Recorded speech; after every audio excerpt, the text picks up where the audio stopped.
What's up, meatbags? I am the often imitated, never duplicated Tony TGD, coming at you with another Gabbing with Geeks. Of course, I'm joined by my right-hand man, Carl. Why don't you say hello, Yo, Carl? folks. So this is going to be the only time you hear me do this. It's going to be a weekly on Saturdays on the intro section. I'm going to say like, subscribe, share. Let's get that out of the way. We got to get them numbers up. We're almost at 200 subscribers on the channel, so let's try to pump the numbers up. 200, folks. Well, let me tell you, time is valuable to me, and it doesn't even take that much to go to YouTube, look for the poor bastard, and subscribe to him, and like all his stuff.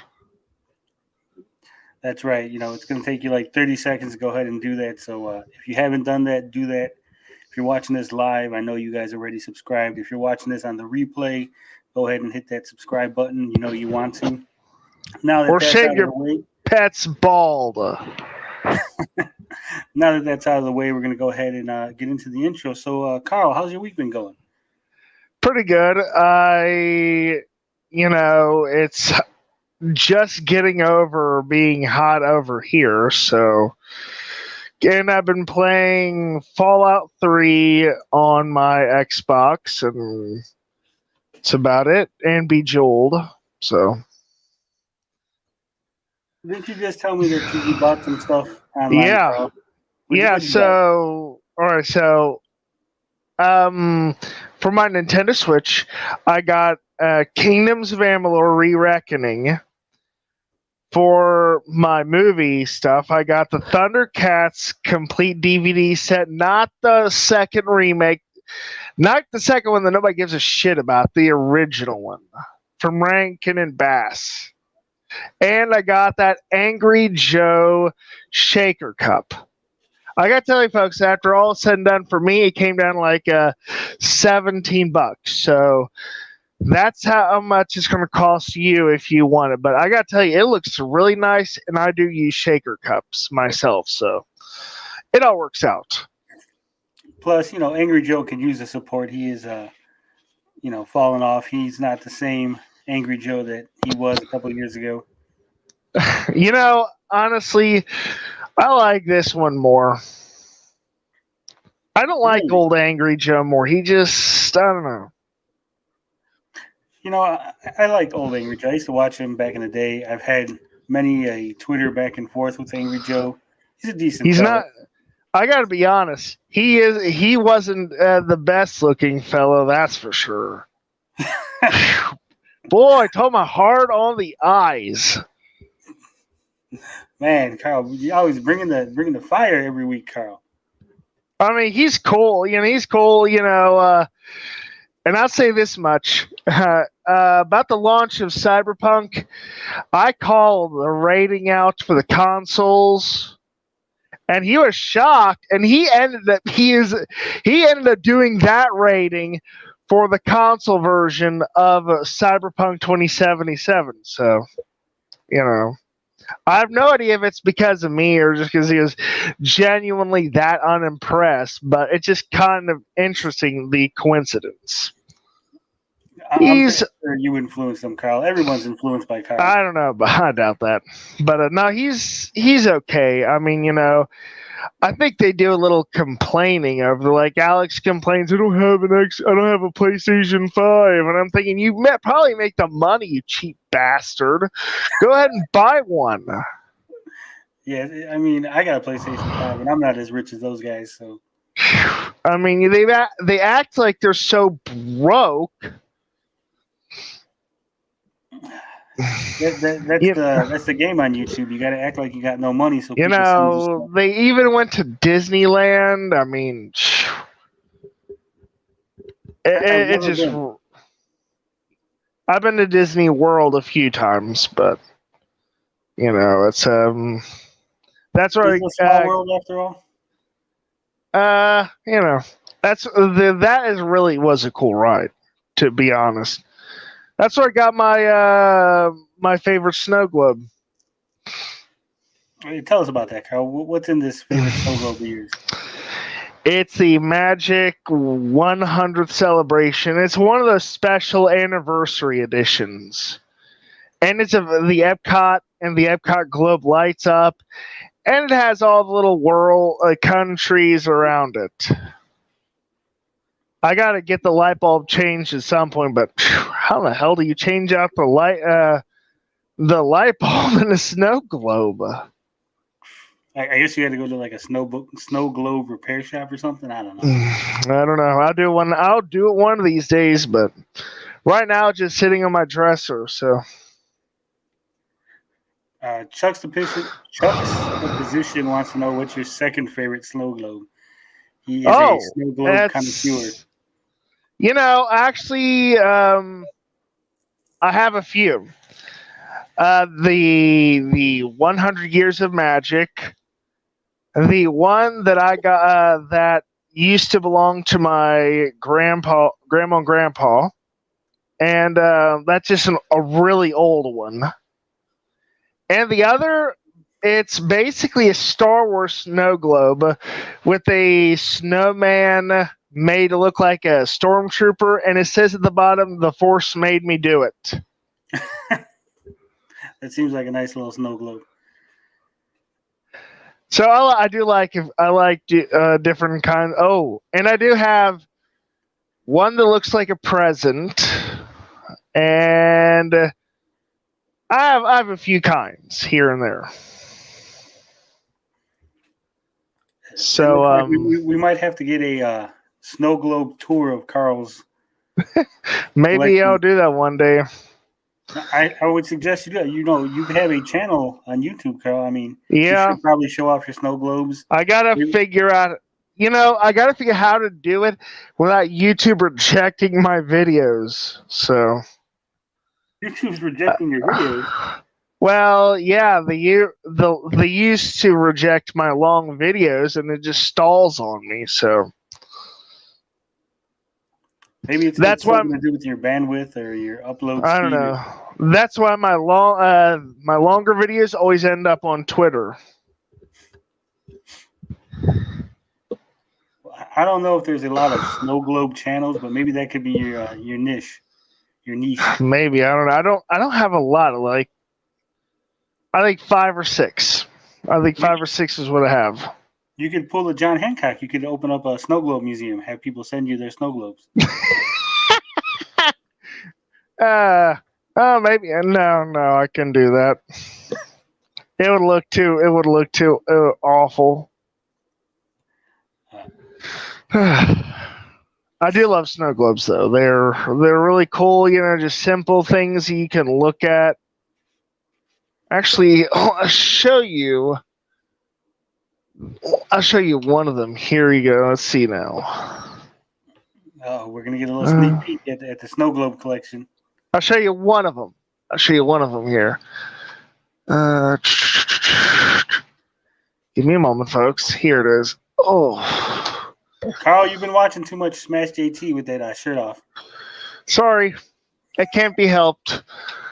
That's usually how I stream, which is why I'm apprehensive about doing this all the time. But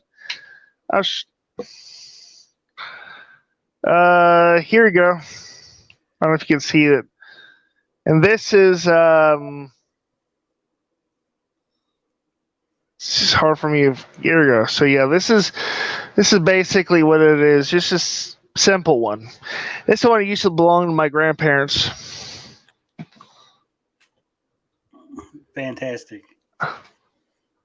I'll show you the Disney one later on. I thought about getting another Disney one, but those things are like $50 or $75. That's too expensive for a snow globe. Well, I mean, they're pretty ornate. They're pretty big. That's what she said. Yeah, so they are pretty big. They are worth the money. The size and the price are in proportionate to each other.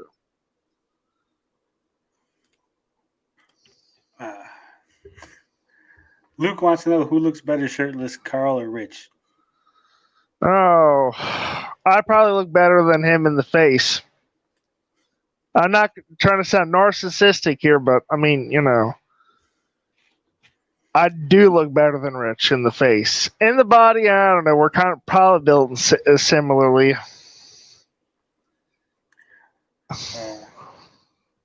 Chuck says you got a better disposition, so you win on that. Yeah, I kind of do. I mean, I guess at least on camera.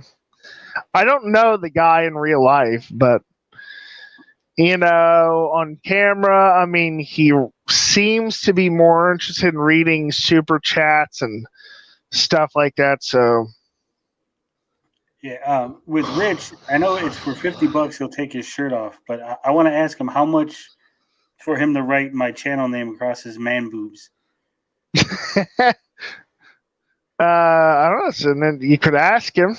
It'd be like free advertising. I get like a live stream of Review Tech USA with my channel all over across his titties. Maybe 100. I don't know. We'll have to see. I'm gonna ask him next time he's on live stream. So you had a good week. Yeah, that's pretty good. What about you? Besides getting the beer plague. Yeah, so I am under the weather. You might have noticed I'm not as excitable as I usually am. It's been going around for about a week. I don't know if it's working too much or just general sickness or what's going on, but yeah, I am feeling a tad bit under the weather. Just a little bit.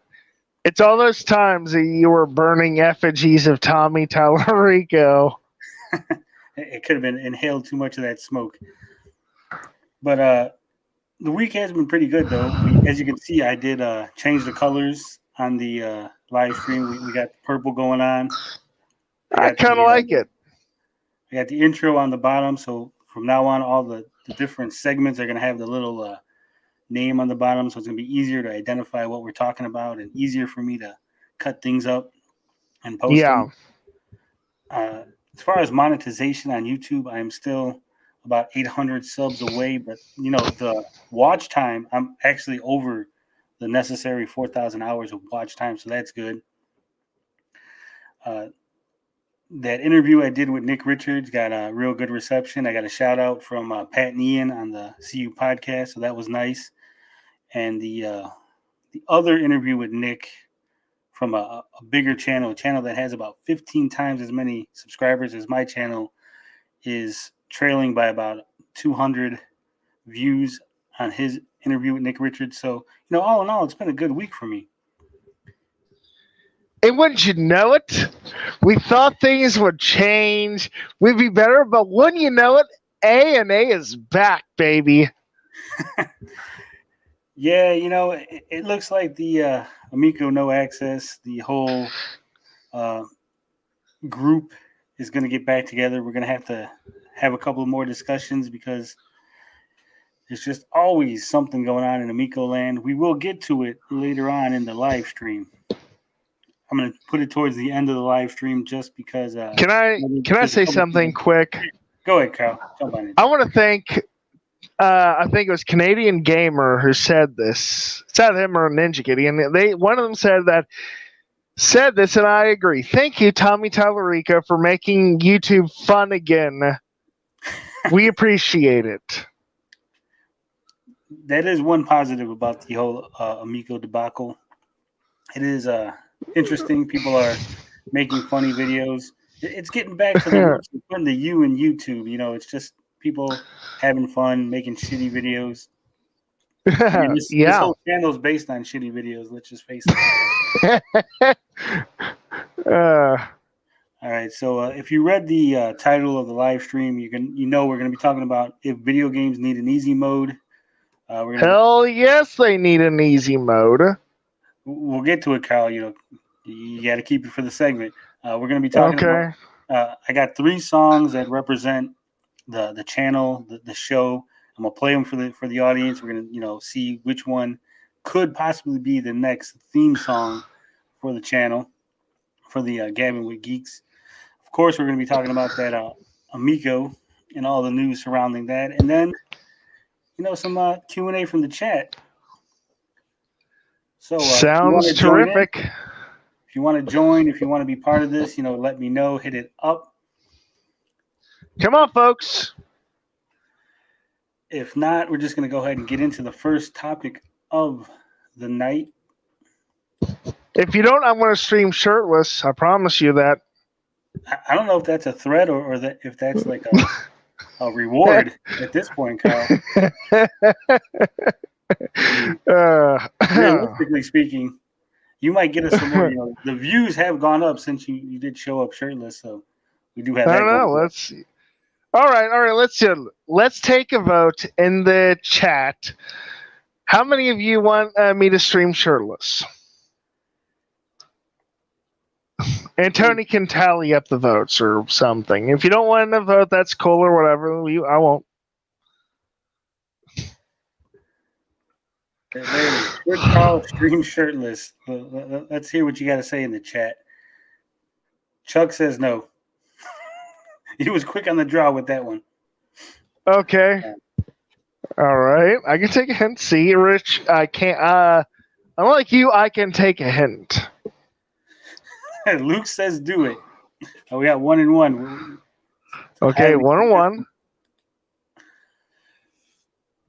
Personally, I think that Carl should have some dignity and not stream shirtless. Okay. All right. Sounds good. I'm flexible, so no streaming shirtless, folks. All right. Let's get to the next segment. All right. Hold up. Let's cut out the intro segment. Next segment, we're going to talk about, do video games need an easy mode? This is a highly debated topic. This is something a lot of the journalists are always jumping on the bandwagon saying they need an easy mode in games.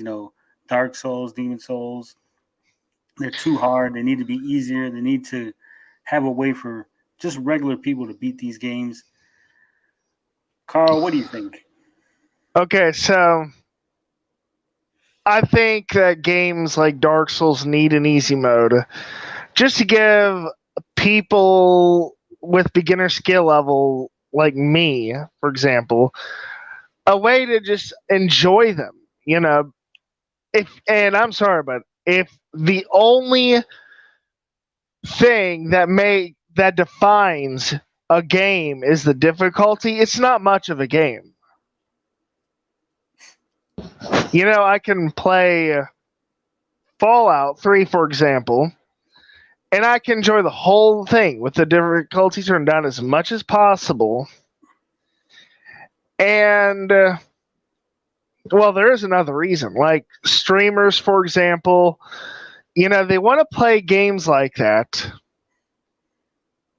But, those kind of games require you to master them move for move. And so there are varying reasons to support my argument.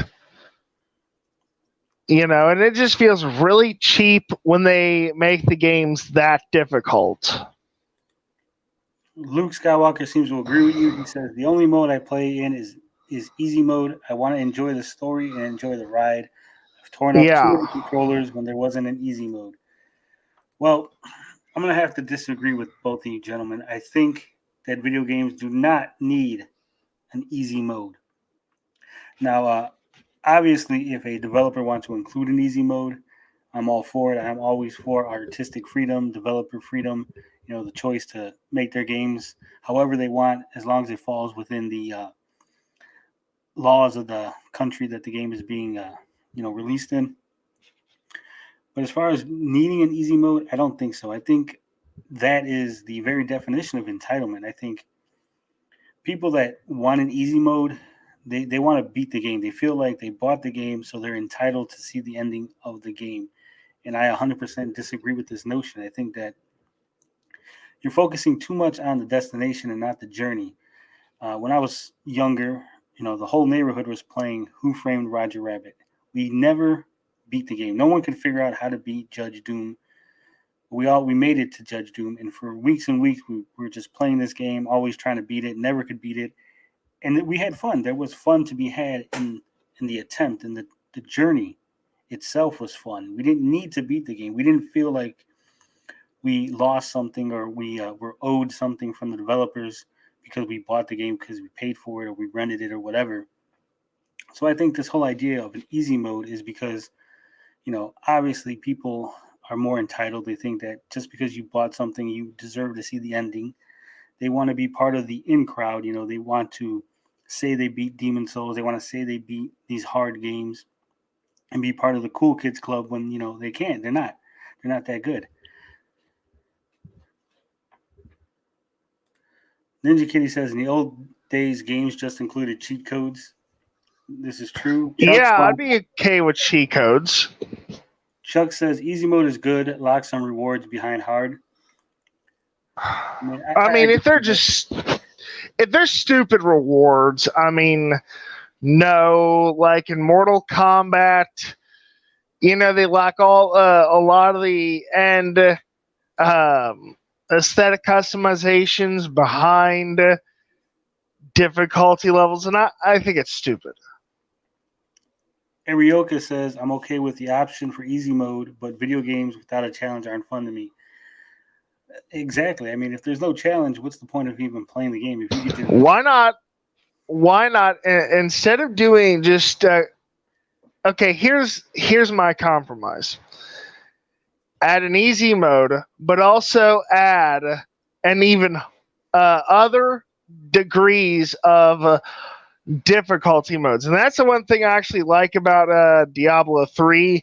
It has like 13 difficulty levels, and they all affect varying parts of the game. So I would be okay with a super easy mode, but also add the really brutal, the most brutal difficulty modes that they can come up with. I don't know. Like I said, for me, I would prefer that the developers make a game that they want in the way they want to make it, whether it's hard or easy, whether it's tricky, whether you have to think about what you're doing or grind. I think we shouldn't be imposing onto developers how they need to make games. I think we should just let them make them the way they want to. There is one other problem. What's that, Carl? Accessibility. See, a lot of these developers put, ways to use visual cues on defeating bosses. Well, some people can't see these visual cues. So by not including some kind of way to help players, they're basically saying they hate the disabled. Am I wrong? I think you're slightly off base. I don't think they're saying that they hate the disabled so much as they weren't considering the disabled. Okay, I'll look at Horizon Zero Dawn. That game is so anti-disabled gamer, it's not even funny. Even the way the game works, the scan system, the colors blend in, and there's no audio cues on quest tracking or the scan mechanism. It would be different if they added non-visual cues to help people get around the difficulty, but they don't do that stuff. So it sounds like to me that you don't want so much in easy mode, more accessibility options. I just want more. I want to be able to play the game, and they expect you to reach these platforms or do this or do that. Well, I can't do all that.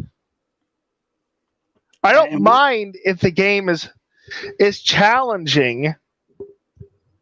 Just make it that I can get through it. That's one thing I can't. Huh? Can you get through a physics book, Carl? Wait a minute, I've never had physics. If I handed you a physics book and I told you to start reading it, would you be able to get through the whole book? It would really depend on the book, whether or not there was a large print version available. Okay, what about a book in French, a French book? Would you be able to read? I don't speak French, but I would consider learning. So my point is, should we force people who make books to make them accessible to people who don't understand the subject matter? But books are accessible, though. You got most, if not every book these days, at least the ones worth reading about, are in Braille. They have an audible. They have an audio version. They are on a PDF file. Right. They're But they're what I'm saying though, Carl, is you could listen to an audiobook, right? But it doesn't mean that you understand what you heard. So should they be a version of a book that has all the words that are difficult dumbed down, everything explained, over explained, any word that might be difficult, they pause and give you the definition of that word and explain it to you? No, right? Because that would be stupid. So why should a video game dumb itself down for the lowest common denominator so that person can defeat the game, ruining the I experience for didn't. everyone else? I'm not saying dumb it down. I mean, a lot. If they can make it, if they can make it possible for people to play the game, anyone, I'm all for that. And I don't know. I mean, like I said, I mean, the problem with no easy mode, these games, have nothing else to offer. They're only they can only offer the challenge, and once you get through that challenge, that's it. Nothing else. There's nothing else, no other reason to play the game. If, like Fallout 76, for example, you get to enjoy the story, no matter how crappy it is. Or BioShock. There's just. But if the game's only incentive is how hard it is, if you're not interested in the story, so what do you care if you could play it or not? I mean, I like role playing games, and I like to look at the graphics and some of the quests. It just depends, but hard games, they're nothing because they don't really offer anything else. They're a one-trick show.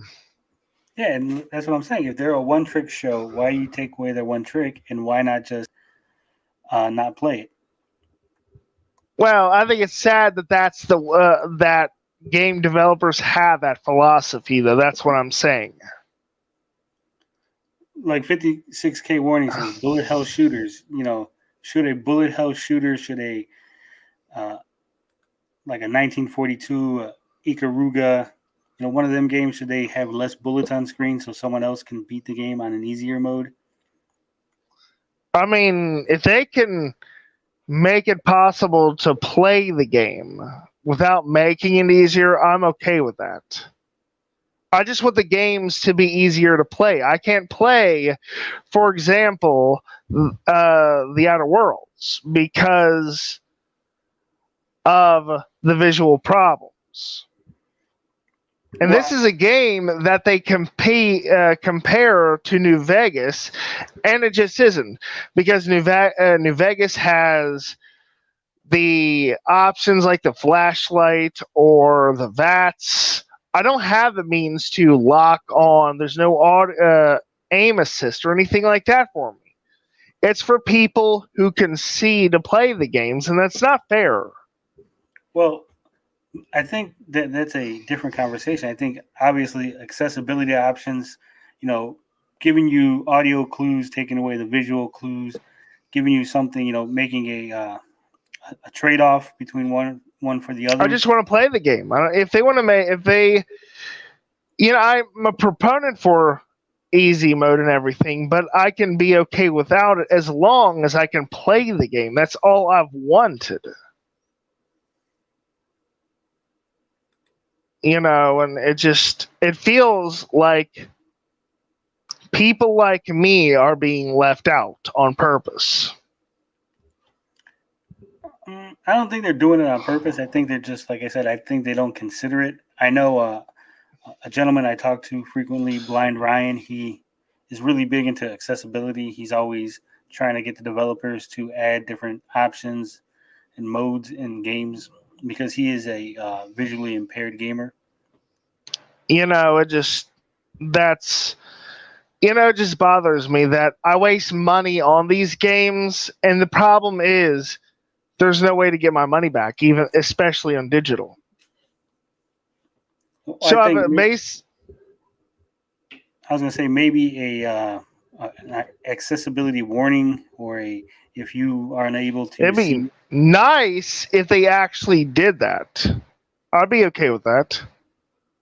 But instead, I have to find out for myself. Oops, I've just spent $60 and I can't play the game.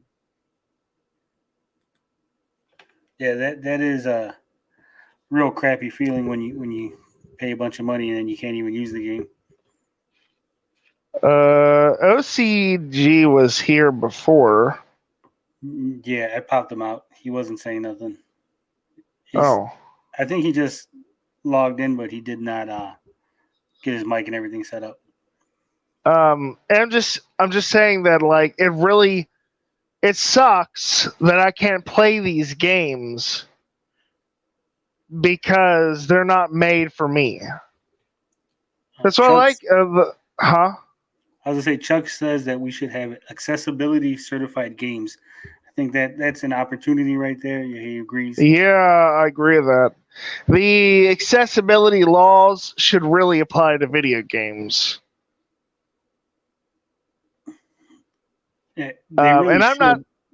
saying make them easier. Like I said, as much as I am, in favor of the easy mode, if they can make the game easier to play, like Hollow Knight, for example, I found the platforming excruciating in that game just because it's hard for me to gauge distance.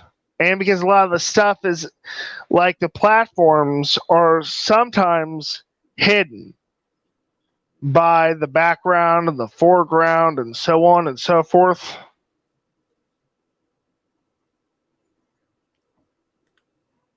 Yeah, I've never played Hollow Knight. Carl, you sometimes you trail off on your thoughts, and it throws me for a loop. Sorry about that. Um, Hey, what's up, guys?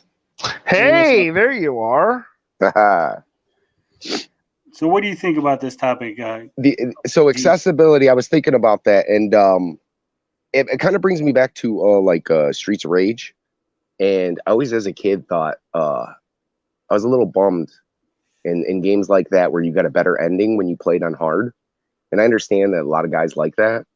I guess it depends on the game and what you're going after. I mean, to be honest, as long as it's there, it's an option. Some guys just want to bet. There are better players. You got to understand that there are people who play through games a lot better than you might, and they might need that extra difficulty. Now, on a game like Streets, it just goes from like hard to insane, right? I mean, you get guys coming from everywhere. But I mean, after playing for how long has it been out now? Over 20 years, 25 years.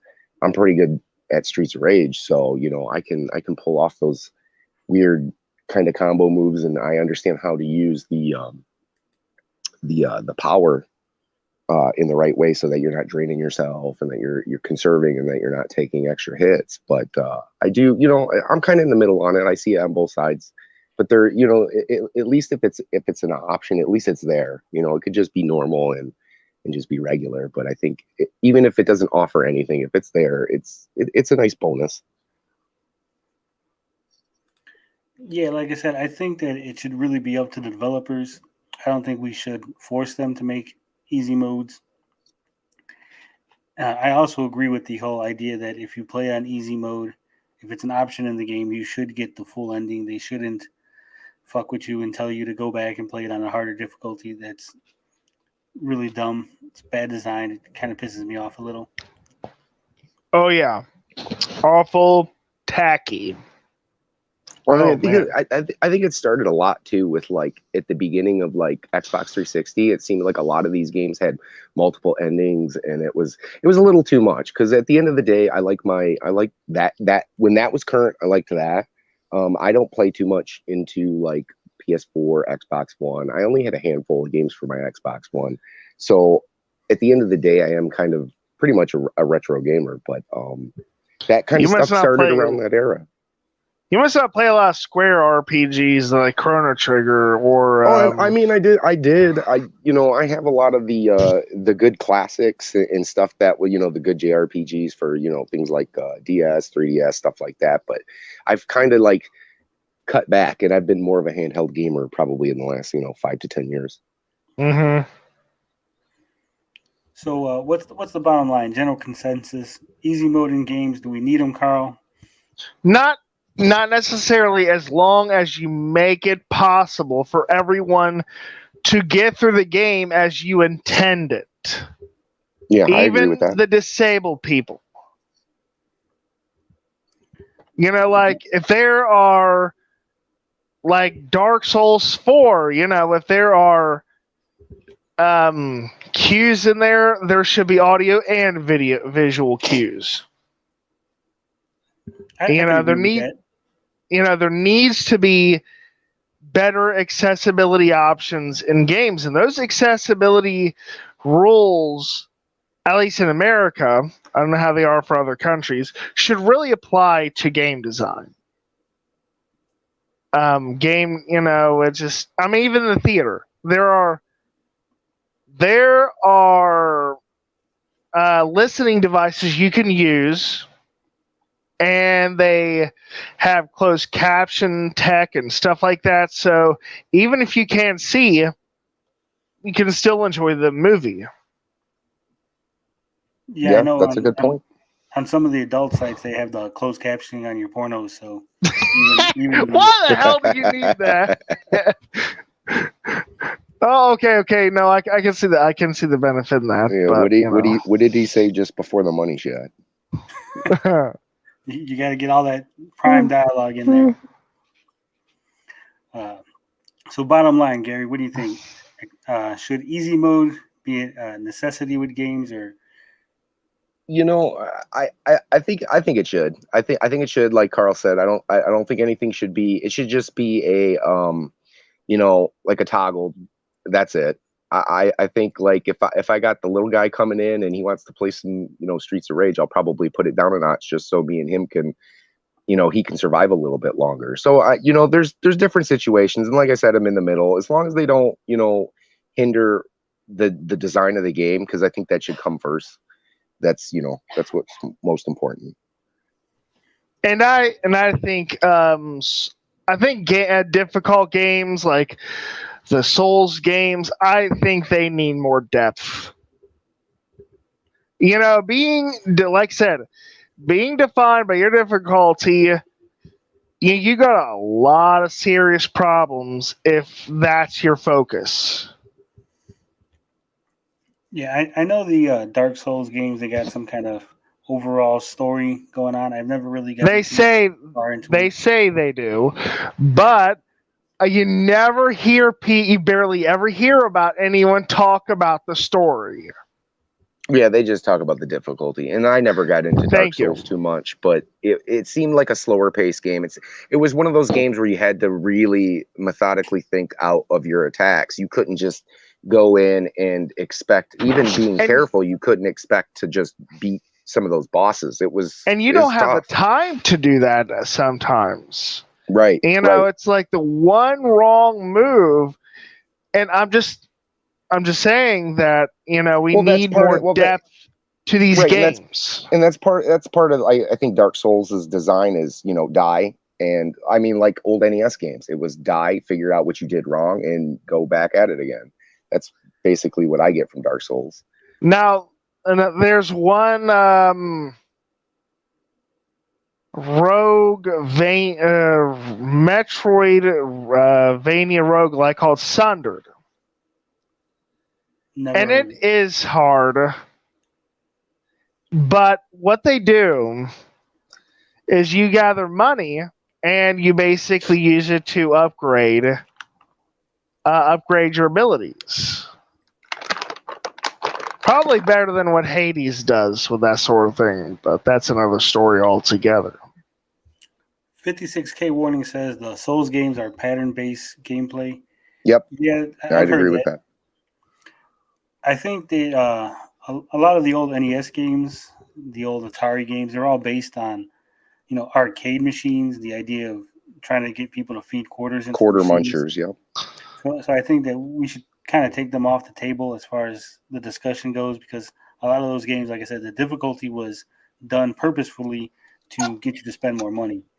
Which is ironic that they brought this concept over, but yeah, let's just move on. Yeah, I think NES does like it was supposed to emulate that feeling of the arcade, but they did tone it back. I mean, there are games that are hard, and people will argue to the day, to the death, that Battletoads is not a great game. I will tell you that it might be hard, but it's still a fantastic game. I know there's a lot of bugs, but even in today's games, I mean, look at the bugs that come out. They patch them months and after release. So okay, to the point of Battletoads, I mean, there are ways you can skip certain levels if you wanted to. Right. Yep. So it's not, granted, it's hard, but you can skip some of that, though. Well, you get to that underwater level, and it is pretty, like, it's broken. It's broken, but it's still, like, I still think a broken game, as long as it's not broken to the point where you can't beat it, and there obviously there are people nowadays that are beating it easier than they did when it was people were playing it in the 90s. I think for sure that as long as it's not broken, then you can have your fun out of that game, and if it's not too bad. So yeah, like Chuck says, it says Battletoads is hard AF, but who can say they didn't have fun playing it back in the day? I remember playing that game back in the day. Always fun, always a good time had. Couch co-op. But I mean, it was hard. But like I said, if we beat the game, had we have beaten Battletoads, for example, right? If there was an easy mode, that would have been it. We would have stopped playing it. Yeah, right. Would it have been as memorable? I don't know about that. I don't know, because as I recall hearing, there was something with the way they designed it. As I recall, I think they actually made it hard, the North American version harder. Ooh. I recall hearing something to do with the way the difficulty worked in Battletoads. And it's bugging me that I don't know what it is, but it's like something to do with the difficulty. Like, I think they made it harder here or something to that effect. Which, I don't know, it kind of counters the argument, but, I don't know. Don't know. I never played it myself, so. Yeah, I played it plenty. Like I said, it was a fun game. It was hard. And I think that, like OCG said, if it was easy, it wouldn't have been memorable. No one would even be talking about it to this day. It would have just been something, a flash in the pan. I mean, look at Ninja Gaiden. Ninja Gaiden did the same thing. It frustrated gamers, and it's talked about. That's when they did the same thing. That game was hard on purpose. But it's still fun. I mean, when you still have a soundtrack that's absolutely amazing, you have sprite work that's just really good, animation that's really good. You just know. That's why, and I'm not going to get too much into what we were probably going to be talking about, but when you look at things, that's why after being a gamer for so long, I can look at stuff and I just know. I don't have to play the game to watch a good minute segment of that game to know if it's for me and whether or not it's quality. I will say one thing. There's a game that kind of Axiom Verge. Now, Axiom Verge had what I like to call as a smart difficulty. It wasn't hard, but it was just depends on how you approached it. And what kind of game is it, Carl? The shooter? It's a Metroidvania. And the thing was, what really made it easier for me to see was that it was a sprite based, like the old style. I mean, it's challenging. I think you'd enjoy it. The maps the different regions of the map are color coded.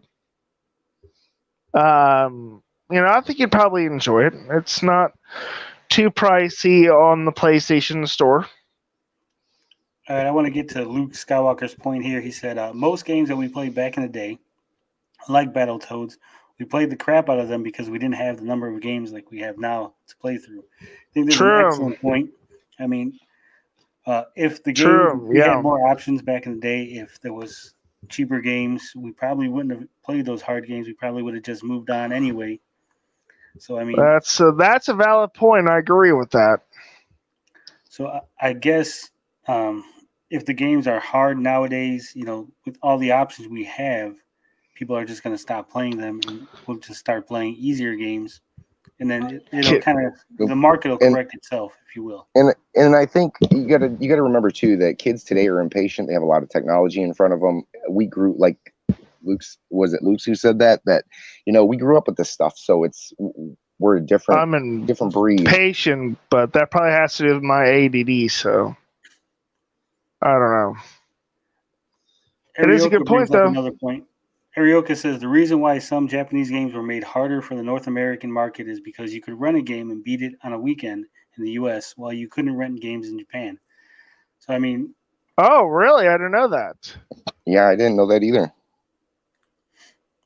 So I could definitely understand how some developers, maybe Nintendo, probably Sega, they were putting a little pressure to make the games harder, knowing that people would rent them and beat them and then never buy them. Whereas if they were hard, they might entice somebody to go ahead and buy it. There you go. Renting it wouldn't last long enough. Mm-hmm. I do think I've heard that somewhere before. I agree with that. Then, that kind of makes sense. Yeah. So I think we're all in agreement on this that it would be nice to have easy modes on games, not necessarily needed. We need some more accessibility options for the semi-blind. I think I can handle Okay, so on the difficulty modes, just make them a smart difficulty instead of less pattern based, something where there are more approachable options.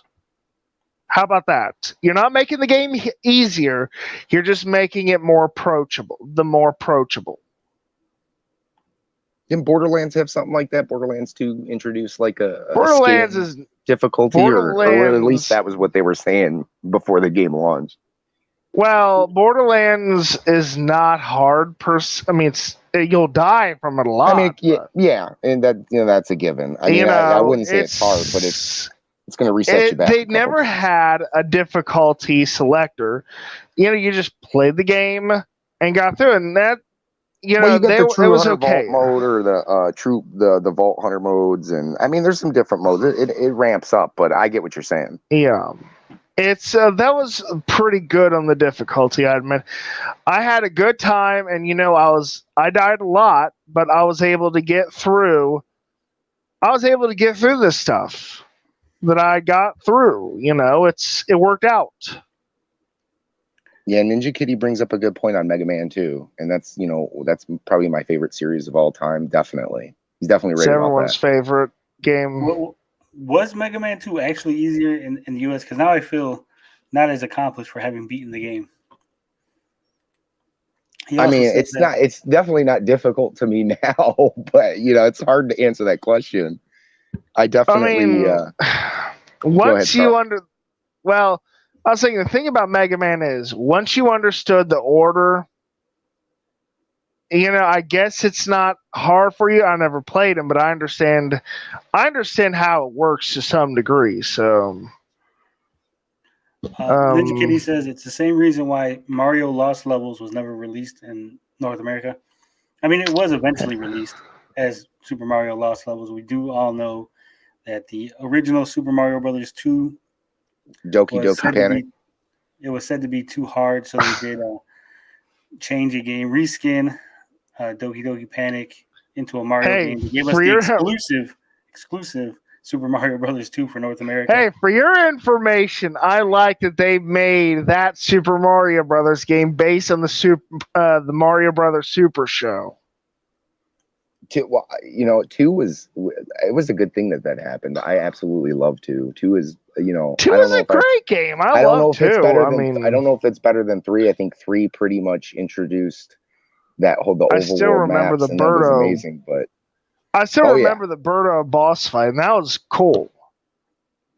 it was definitely different. It was fantastic, the way it was. I mean, just how it goes. And in the Super Mario Brothers 2 for North America, we had the first transgender video game character. So there is that. I mean, I'm not going to discuss gender identity in politics. So, Well, it wasn't really politics back in the day. If you read the description of Birdo in the booklet, it says he's a he, but likes to be referred to as a she. oh yeah. Well. And does Birdo have a bow? Yeah. Kind of. Okay. Does Birdo sue you if you misgender it or misgender? I don't think video game characters can see you, so I'm gonna go with no. Sorry, sir. Just Ninja Kitty anyway. says that Ninja Kitty says Mega Man 2 is easier in the US. 100%. They made the bosses take half of the hits, and the health drops were way more frequent. Well, now I feel shitty for having there you beat go. Yeah, I need to get the Famicom version now. There you go. I mean, it's still there's a case for games being easier. People still remember it as as fondly as they do. Karaoke is countering with Ninja Gaiden 1, 2, and 3, Streets of Rage 3, and Contra Hardcore were all harder in the US version. So I guess we got some harder games. We got some easier games. And then they corrected the Ninja Gaiden. They added password system in the Super Nintendo, the trilogy, I think. I believe so. I was never really a big Ninja Gaiden fan. Me either.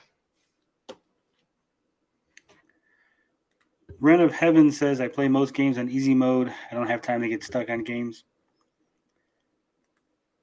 I mean, I'll get stuck on games, be they hard or easy. So, well, I'll tell you what. I've been playing a lot of. Not recently. The last few months have been like different games, but a couple months ago I was playing Atomic Crops, and that's another roguelike, and that's a fantastic example of okay, you can beat the game on your initial run, but here we go. We're going to go into can you beat it?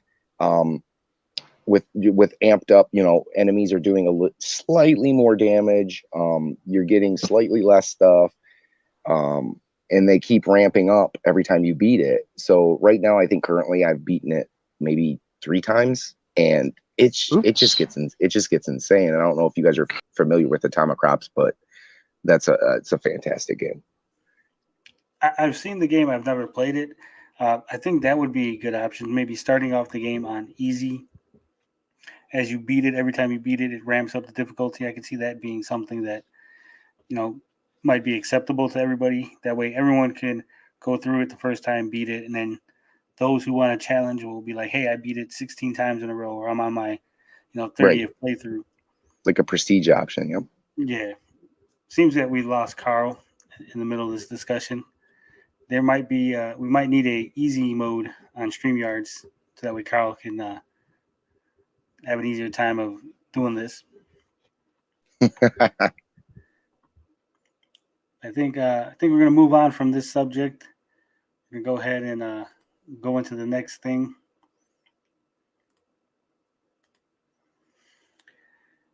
And we will wait to see if Carl rejoins us. Yeah, he'll probably be back. He probably just got disconnected. Man, I hate that crap. There you go. We got to put Carl back in the number 2 slot. We can't let Gary take his spot. One day, Carl, one day. All right, we're going to move into the next topic. It is it's a little weird one. It's something a little different here on the show, but we need a theme song for Gabbing with Geeks, something to put at the very beginning instead of the countdown. I mean, some people have said that we should have a special opening. Obviously, we're not gonna have a clip. Okay. I don't think I've seen that one. Oh, we gotta tell. You've never The seen original it? Transformers movie. The anime, I can't recall. We watched so much stuff I can't recall. Dare to Be Stupid was played during the when they met. What the hell's his name? Come on, help me out here, Carl. The motorcycle guys on the Junk Planet. Rekgar. Rekgar, yeah. There was a big celebration after they met them. You know, It's called the Planet of Junk, I think. It's it's called the Planet of Junk. Is percentage Planet of Junk is in XXXX vicinity or whatever. So yeah. All right. So our next option, it's going to be a little different. It's got a little more of a Japanese flair. or baby metal. No, not baby metal. No. It is something that I think you guys are going to like. I think it sums up the attitude, the whole feeling of the show. So we're going to go ahead and listen to that. I'll mute myself so there's no feedback.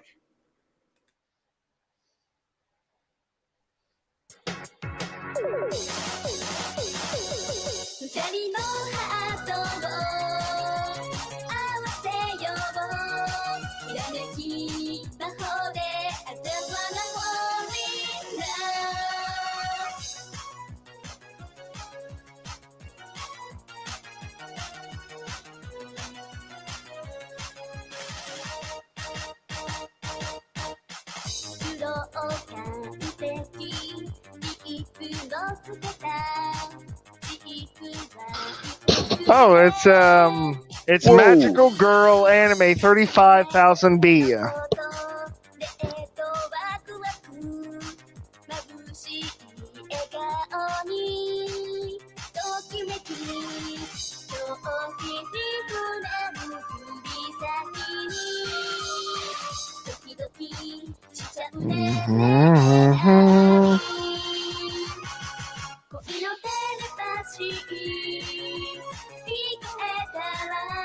Yeah, I'm with Ninja Kitty on this one. What did he say? No way. Yeah. I don't mind stuff like this, but this tune ain't catching me. I mean, it just sounds like. Every time I listen to a Japanese song like this, I automatically start thinking of the kind of anime it belongs to. Yep. Yeah, I agree. I mean, if you're gonna do that, the best intro for that would be the opening for Die Guard.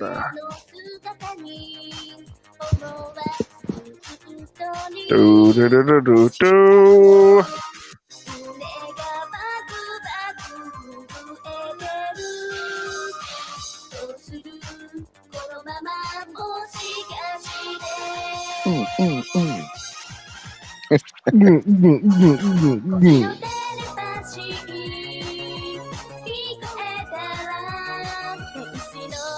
I feel more ashamed of myself for watching it now.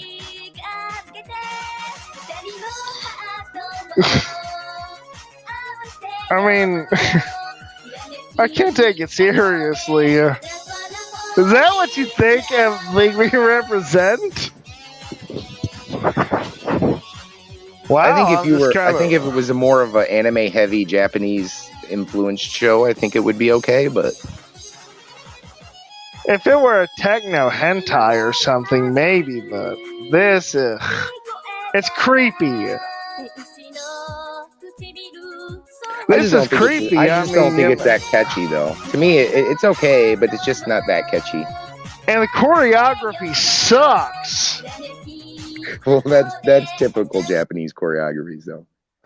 All they're doing is spinning around. I mean, Classic J-pop. All right. I'll make it stop. 56K warning said make it stop.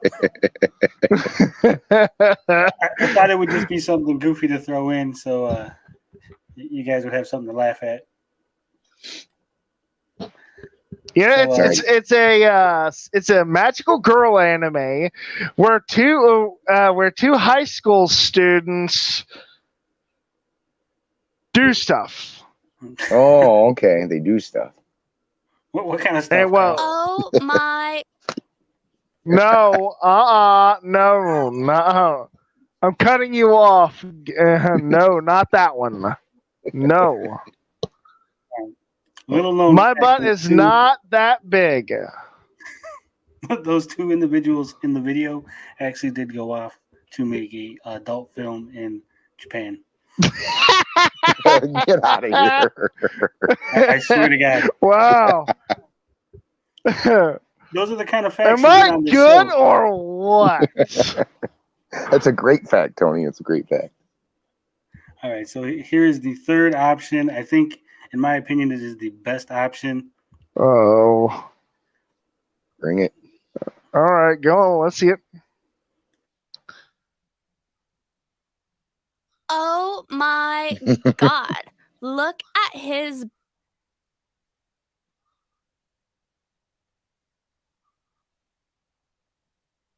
Oh my God! Look at his balls. They are so big. He must be one of those gamer guys. Like, who understands them? Anyway? No. Say No. Balls. No. No. No, no, no. No, no, no, no. No, no, no. I've never heard this before. I knew it. I was going to hate this. I think Tony set us up, Carl. He set us up. Balls here, okay? The right one's Chuck, and the left one's Norris.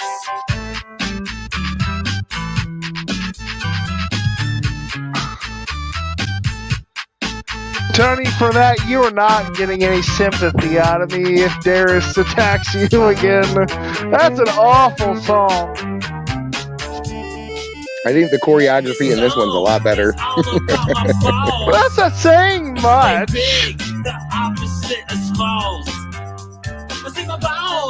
The pelvic thrusting.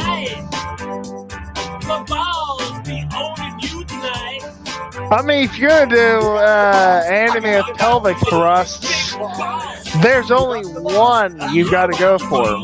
Jungle Deiko.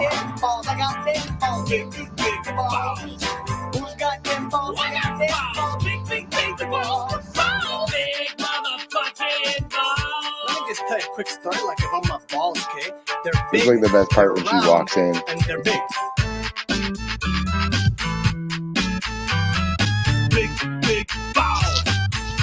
Guys, I'm so sorry he's making you watch this.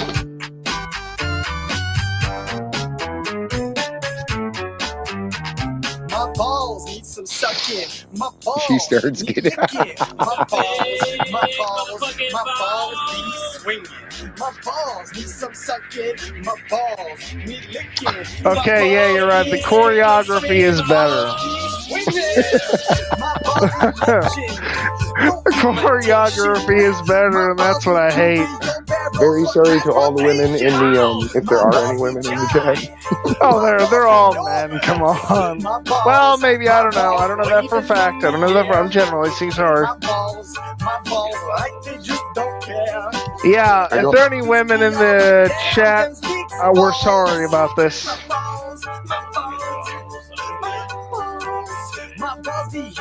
See, my choices were infinitely better. My balls. I don't know. It's a tough choice now. All right, so that last song was not an actual song. It is something they made for the show. Pure Ownage. The video that goes to it, that was actually a fan-made video. That's why the choreography is so on point. I just wanted to play that because I really like the show, Pure Ownage. I actually interviewed all the main cast. I know some people thought it was an annoying song, but I think it was pretty catchy myself.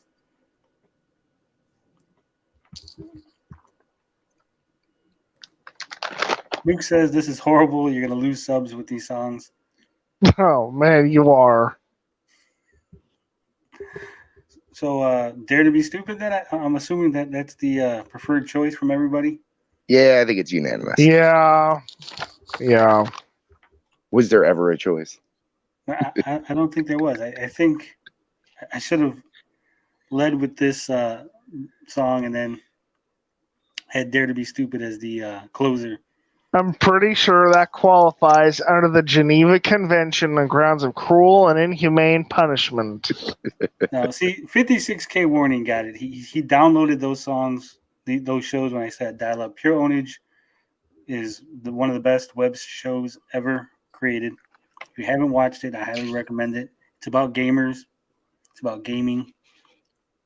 It's about trash talking. Is it really that old? It is that old. Oh, okay. I think it debuted in 2004. Yeah. Oh wow. Wow, that's old. Year I graduated. All right. The year my life ended, 2004, when I got married. The moment he was entered marital bondage. Oh yeah. So does the chat have any other suggestions for what could be a possible theme The song Muppet for the Show. The Muppet Show intro. It's even perfect for Stanton and Waldorf doing the commentary. Those are the old fogies, right? Yeah, those are the old gentlemen. Yeah. So then I said,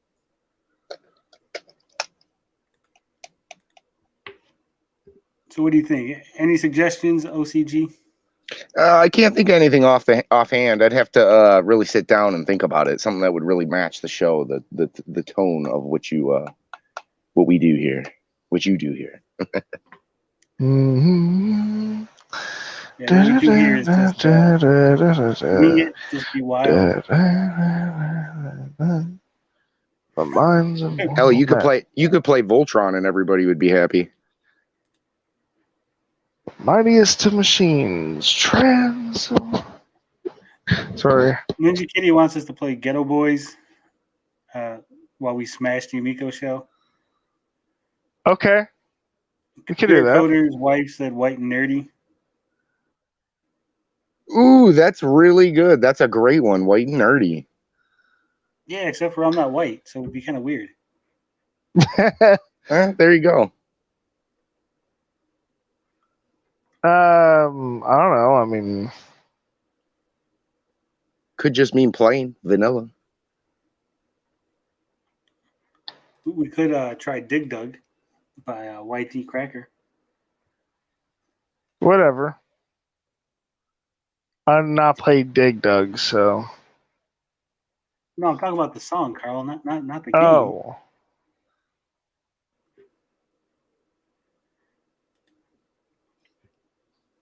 It would be a short song.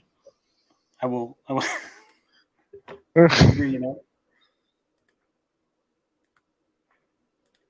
it is a nerd core song. You know, nerds decided to start rapping. They made some music.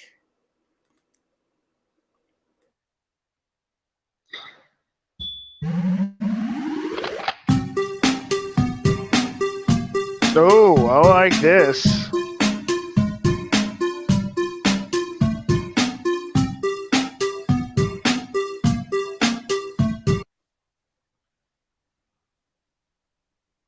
Oh no.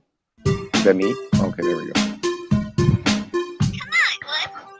Silent John incremental, another silent instrumental, the nerd rap existential. People compare me to MC Chris upon a lot, but the fact is I predicted with significance. I'm the oldest geek rapper by far, save K&R. Compiling kernels, open bracket, cause I rack it. And my teen nerds throw your laser pen in the air and wave it all around like you had no repercussions. Now follow instructions, Professor White's discussions consist of nothing but incoherent rambling and babbling. But you just don't take notes cause you never know what's happening. I'll drop a little nugget, a tidbit if you will.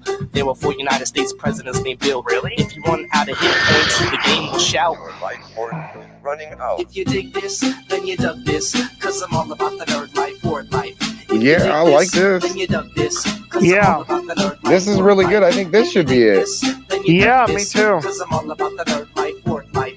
If you dig this, then you dug this, cause I'm all about the nerd life, word life. Yeah. Let me start again. Put I it like on that. like a It's pretty cardigan. cool. Swinging like my name was Mad Mardigan, which reminds me, Warwick Davis was Willow and a knee walk. Leonard Nimoy was Wow, Galvatron they Spock. are That ain't nerdy. typecast, I don't know Willow. what it. Talk about predestiny, nobody gets the best of me. I've only played one role my whole lifetime. The nerd lifeline, stream through a wicked pipeline. So no one can buy mine, cause mine is original and I write rhymes to burn on a CD, play in the mini beat. Soccer mom, yodel back, yodel at little me. I got a sidekick, I gotta stay connected. Watch out for my decom or you'll get infected. If you don't wanna be one of my bots, cause I see it all like Saw on the Cyclops. And I won't hesitate to drop your whole net block if you're acting up and dumber than a pet rock. I'm about this nerd life, as you can see, spreading like a virus on MP3. On MP3. STC. Shout out to Vic, Agnostic One, up in Silent John. Yeah, the juxtaposition, that is it. Nerd life, I agree. rapping calculator, That's it. HP48G. The G is for gangster. Digital snip, yeah. You know how we do. Yeah, I agree. This is it. That's damn catchy. And I hate rap, so that says a lot. That's nerd rap. So I see we kind of like that one, huh? Oh yeah. I love that one. I think everyone likes that one. Yeah, that was great. There's one more Oh no. from the same guy. Oh, okay. I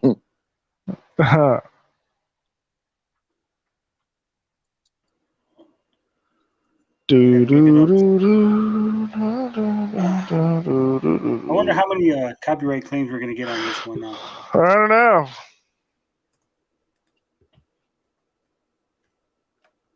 Sorry. That doesn't start until we get to the Amico chat, boys. What'd they say? Let me look.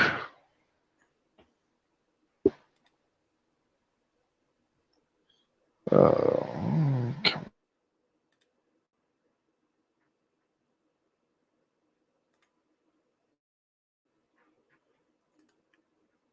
All right, I got the song up. It is not the official video because there is no official video for this particular song. So try to pay no attention to people on the screen. Oh, it's a Mega Man there. Hey, hold up. I got to unmute the site. Sounds like some bubble man.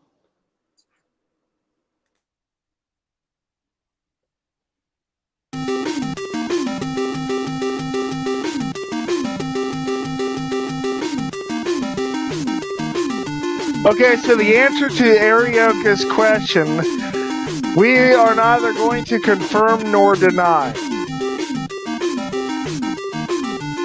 I mean, you kind of have to. I don't know if I really like his whoever mixed this. Left, right. Then Okay, there we go. Start, the screen goes white. I don't like this one. Cracker, the game genie. 8 bits with the 8-inch weenie. I don't break bricks, I'm not Mario, but I'm still old school like Atari, yo. I'm the highly freestyly, Dr. Wiley. Beat me 3 times and you win a smiley. Underground like the sewer where I kick it with rap. Yodel back, Ninja Turtles, Cowabunga, where you at? Jump on the kid and the bricks where I'm landing. Gotta get the Triforce, gotta begin. And they called him the wizard in California. This had to I would love for my wrist 2010. just had to warn ya. Hit a pattern on the power pad, track the field. Or be like Lou's dad and get your chest peeled. Nerd rap entertainment system. Please press start on controller 2. Nerd rap entertainment system. Please press play on your system 2. Okay, I'm sorry, but there's no nerd that cares that much about the power pad. Nerd rap entertainment system. Please press play on your system 2. between neighborhood laser tagging. Yeah, I agree, We all Sean. get I together agree. for some double dragging. Helicopter kick Bobo off the roof. Have all his henchmen This one's a like little what too the hectic. hook. Then we butt heads with battle toads. Double tapping right to run that foe. Sometimes I hit them with the double fist. Then pop those raps just like assist. It kinda sucks now cause my nest blinks red. I blow and blow but all my games are dead. Thank God for ROMs and Nesticle. Played at every geek rap festival. This is the Nerd Rap Entertainment System. And I hope you like the rhyme I spit. Cause the Whitey Cracker stay nerd forever. If you wanna repeat, just hit reset. Nerd Rap Entertainment System. Please press start on controller 2. Nerd Rap Entertainment System. Please press play on your system 2. Nerd Rap Entertainment System. Please press start on controller 2. Nerd Rap Entertainment System. Yeah, this Please is. press play on Yeah, I your agree, system Ninja. 2. Nerd Rap Entertainment System. Please press start on controller 2. Nerd Rap Entertainment System. Please press play on your system 2. Nerd Rap Entertainment System. Please press start on controller 2. Nerd Rap Entertainment System. Please press play on your system 2. Yeah.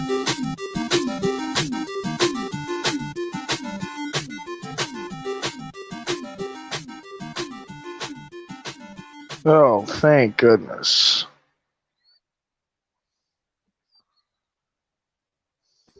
So I take it you didn't like that last one, huh, Carl? Oh man. I So agree I'm with gonna some. What, say, I agree that you probably should have Max do a little bit of rapping. Take the Batman Returns for NES, which I think has one of the best intros, and it has a really really hard hitting beat, and get him to do a little rapping. There you go. Arioka is asking, are we getting approval from the creator to use their theme? Obviously, we would reach out to anybody, whoever song we pick, we would reach out and try to get approval. If not, we'd course. probably just use them until we were monetized, and then we would just get a real song. Now that's an idea. Remember, if you get too many copyright strikes, you get your channel taken away. So Yeah, we don't want that. why not just use one of the copyright-free songs? We could use a copyright-free song, or I could just have a song commissioned directly for the show. Something specifically created for us. That's true. I think maybe this was just an excuse to listen to some music on the stream. I'm not sure. Sometimes we gotta have a little fun. Break things up. True. Build the anticipation up towards the Amico talk, as it were. All right. It's time. It is almost time. All right. Now I think it's time. I think it's time that we All talk right. about the thing that everybody knows why we came here for. I gotta The set meat up and potatoes. Oh yeah. all that was just appetizer. Now we're getting into the meal. Amico no access, baby. Oh yeah. And of course, if anybody that wants to join in on the conversation, let me know now so I can add you, send you a link. Hey Ninja Kitty, come on. Yeah, come on, Ninja. Come on. Go Ninja, go Ninja, go. Go Ninja, go Ninja, go. Maybe I should just clip that Carl singing. There you go. I certainly ramble a lot when I'm singing, so. Everybody should just have intro songs. 56K Already got. He wants to do that. That I want to get that Tommy from CU Podcast. Maybe do an interview with him. I think that would be entertaining on the show. Oh, the guy that calls in at the end of the segments? Yeah, That Tommy. that time. That's why I said CU Podcast, Tommy. But if nobody wants to get in, we'll just go ahead and jump into the next segment. Tell a lie and then another. Come on now. This is where I slap. This is where I slap my hands together and rub them like Mr. Miyagi. I'm ready.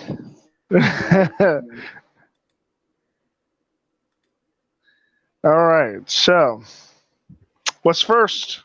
So obviously, there's a lot of Amico news to go over. We gotta talk about the incoming Amico delay. We gotta talk about the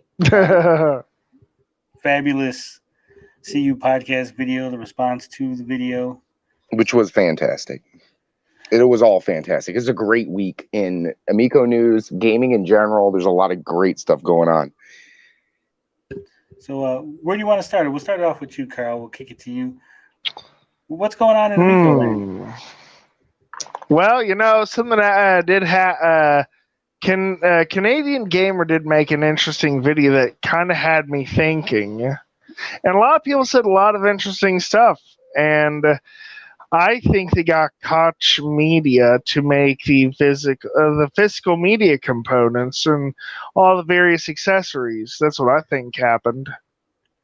Well, I do know that Coke Media, I believe it's pronounced Coke, not Koch.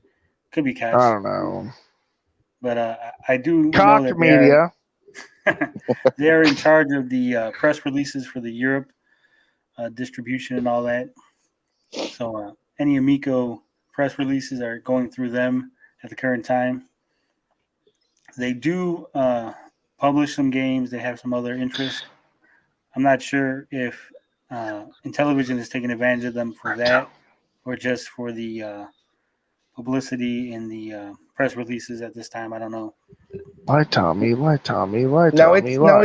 It came out again that was it them who said that there was going to be, I mean, obviously we've all speculated that it's going to be RFID for a while now, and then it's just going to be a code in a box. And I don't know if it was in a video or if I was reading that's come across again. Has Tommy corrected that again? Because I know he's corrected it once. When someone said it was going to be just a code in a box, he went on kind of a tangent to make sure that everybody knew that it wasn't just a code in a box. So I don't know if Tommy's released anything saying that, correcting that again, because it's the second time I've heard this. I heard this a couple of months ago. Yeah, Tommy hasn't come out and said anything about the code in the box lately. I know he just mentioned he did that whole Twitter, Reddit, Atari Age post where he was saying that he basically posted the Hanzipish stuff where we got the 50,000 physical media boxes done. Right. He didn't really go into details though about anything else as far as the physical media. Okay. I will say that these boxes, I'm kind of impressed. I was expecting maybe like when you guys go buy like a single, like a CD back in the day. You guys remember those, CDs? And they would come just kind of in that flat, like fold over. I kind of expected that. I wasn't expecting it to be the size it was. So I was kind of, I'll give Tommy and Intellivision credit there. I was kind of blown away by what I seen because I wasn't expecting that. But I mean, to come back down, it still is a code in a box. And I think a lot of people are assuming that it's going to be a code in a box, maybe a piece of artwork, and maybe a keychain. Code in the box. Look what you bought. It's a code in the box. I don't think it's going to be a code in the box. As we think of it traditionally, a code in the box would just be like a slip of paper or a piece of plastic with a code written on it. I think it's going to be a lenticular card that has RFID in it. And I think that's where he's getting the whole, well, it's not a code in the box. See, it's different. It's physical media because it's a physical item that you have to tap onto the Amico in order to make it work. And that's where I've been the entire time, was just like make it like old Intellivision and offer the overlays, and that is like boom, it hits the nostalgia rush, right? You open the box and you're like, wow, I got what looks like the original Astro Smash overlay, which would be really cool in my opinion. And the bigger problem now is that I'm hearing that these are all already preloaded, so it really raises more questions now that, wait a minute, are these games that I will be able, like, let's say I don't want Astro Smash, or okay, Astro Smash is packed in. Let's say I don't want Finnegan Fox, right? And Finnegan Fox is preloaded onto my console. I touch it and boom, it's there. But what if there are, a dozen games or so that you don't want, Are these going to be removable? Are these, are these going to be, if I factory reset my console, are these always going to be, programmed into my console? That's where my issue comes in. Now, granted, these games are not going to take up a lot of space. It still just kind of rubs me the wrong way that they're already there. And then it really begs the question of what's the future of their media. So if I might say something, I don't think they're preloaded. I think you have to download them. At least that's what Nick mentioned. It's basically it. Huh? I keep hearing it go back and forth, so I'm not exactly sure. But that was a video or something that I watched recently that I heard that. I don't know if it's true, but that's at least what I heard. Yeah, I don't think they're preloaded either. From my understanding, the 6 packing games are preloaded. Yes, those are preloaded, and there's no physical media of the 6 packing games. Right. And then my understanding is you would tap the RFID, it would automatically tell the console that you bought the game, so it would start the download process. Right, to put it in the queue. So I think because they download so fast, it might be like you tap it, and a couple minutes later it's downloaded, so it might seem like it's already on there, but it's not, as far as I know. Right. Because if all the games were on there, then that would be a total disaster when they get hacked and there's no way the network components are fast. Oh, there it is. They say it is, but I don't think that'll be the case at all. I think it'll be like PS3 tech or some networking tech or something. So either way, you have to download these games. You have to download. I mean, you need internet. Now, granted, it's not going to be a 5 gig download, but you're still going to need internet. And I agree with when Pat and Ian bring it up that this is not as simple as Tommy's been saying for the last couple of years. No, this is something that I'm getting a call, guys. You have to give me a second. Okay. Yeah, as you can see on the screen, this is a screenshot from the video.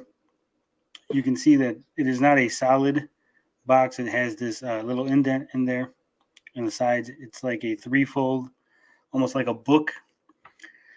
It is very thin, so I don't think any kind of toy or any really beefy extras are going to be inside the box. They almost look like about DVD size, maybe a little smaller, maybe a little thinner. It's hard to tell. Okay, that looks kind of cool. That sounds cool. That would convince me to buy them. Now, from my understanding, now this is just going off of things that Tommy has said in the past, other statements from people like Nick Richards and people who've seen it, the physical media. It's my understanding that there's not going to be an instruction booklet inside the games, at least not for the first run of physical media, because that is too expensive to do. So there might be a printout on the inside when you open up your box. On the inside, say left cover might be the instruction booklet, just printed out. Obviously, these are simple games, so it would just be like press X to jump, press the screen to pause, whatever, move right and left. And there might be a little bio about the game, the story of the game, a little paragraph written on the inside. But it's my belief that there's not going to be any like instruction booklets like them, like the old NES games had. Like I said, it is pretty thin, so I don't think there's going to be any toy in there that it's going to have any kind of weight or any heft. Again, that would be too expensive for them to create a separate toy mold for all the different games, for the 8 different games. So it's probably going to be a lenticular card that has, depending on what game it is, like the old Astro Smash, their card might be the new version, then you move it and you can see the old version of Astro Smash, and then it's got the RFID chip in it. Something like Brain Duel might just have the 2 characters on it, something like that. What are you thinking, Carl? Well, I mean, it's a possibility, but I'm thinking Maybe it's like a little binder with information or something. And you get the overlay. I don't know. That's what I'm thinking, at least. Well, I don't think it's going to be an overlay because, one, the controller screen needs to be touched. You need to physically touch it. So putting something in the way would probably wouldn't be good. It could be anything. I hate giving that answer, but we'll never know until we actually see a reveal. Yeah, and that's another thing. I mean, we're getting closer and closer to the proposed launch.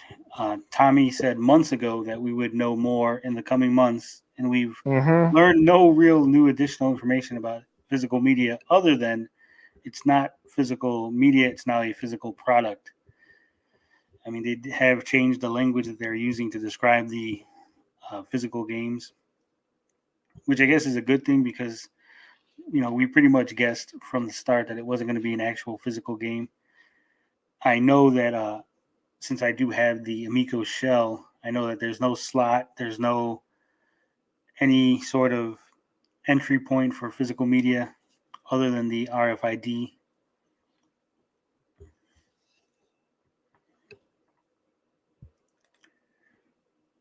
For the 6K warning says 32 gigabytes of internal storage with bloatware. Yeah, it's really possible.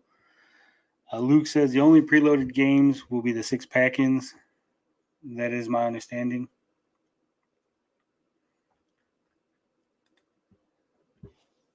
Anything to add to the physical media discussion, Carl? No, I don't really have an opinion on it, truth be told. Do you think that it's going to be worth the extra price for the physical media?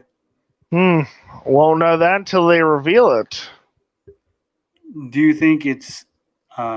I know they said that they did a run of 50,000 boxes, but there was no clarification as to if it was 50,000 per game or all 8 games, 50,000, some sort of combination thereof. So I think that could be pretty telling as to how many consoles they think they're going to get out.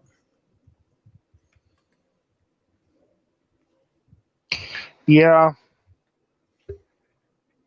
I think you're probably right. At least for now. I mean, as mentioned, it would take a reveal or some such. Gary's back. Sorry about that, gentlemen. Oh, I mean, yay! So 50,000 boxes, 8 games. That would be 6,250 boxes per game if divided evenly.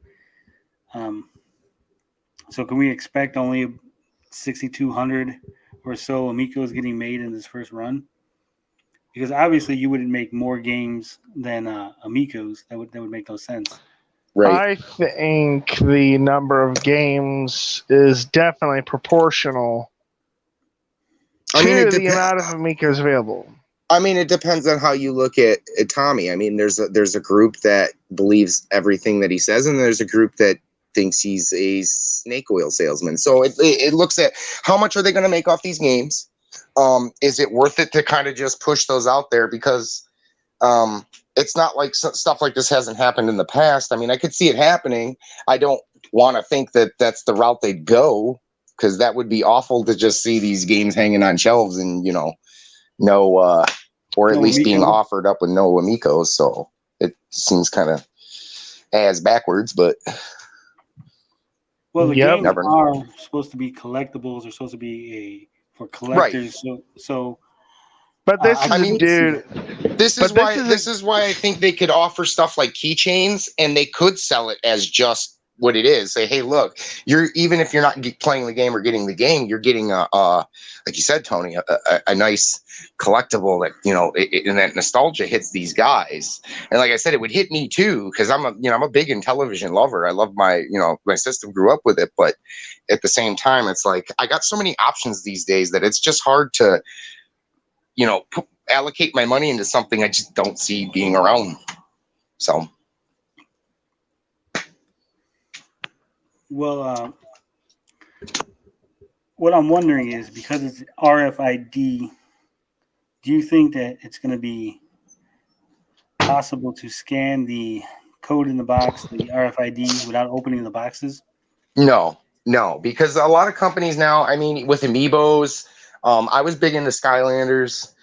Skylanders was passable. Amiibos, you can't do it, which really upset me, and that's why my Shovel Knight's still in the box. My Shovel Knight Trio is still in the box. My Metroid and Samus are still in the box.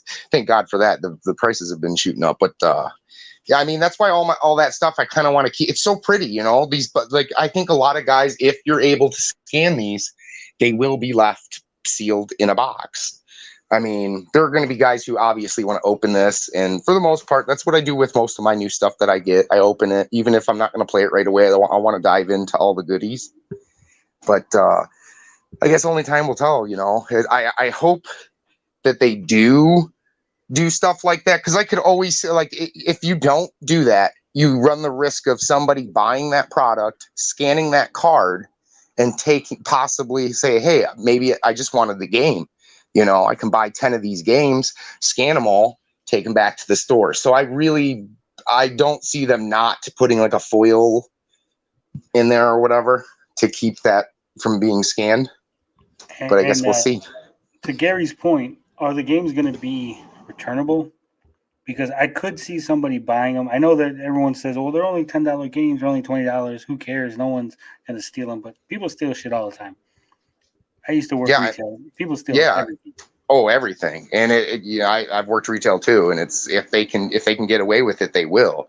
You buy $10, $20 games, that's $200 worth of, you know, that's $200 in tax. So you get your 10 games, you take them back, and now you got $200 to blow on something else if that was, you know, if that's what they wanted to do. So I definitely see something being put in these boxes to keep people from just popping that the cardboard box or whatever, you know, sealed up in the shrink wrap on your system. So at least that's my thought.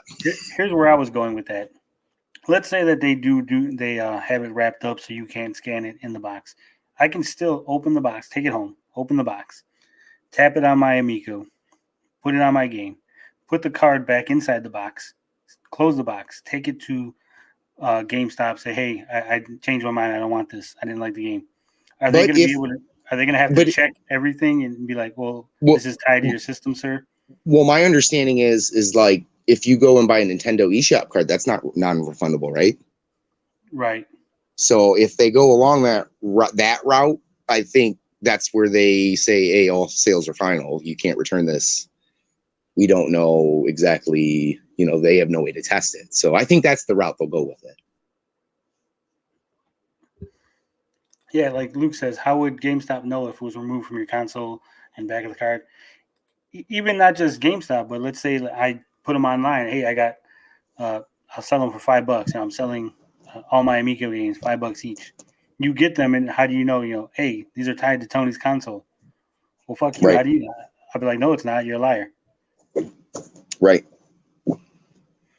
So I think there's going to be some issues with this just because the way it works and the way that, you know, he wanted physical media, but it's not really physical media. Now people are going to find weird ways to take advantage of it.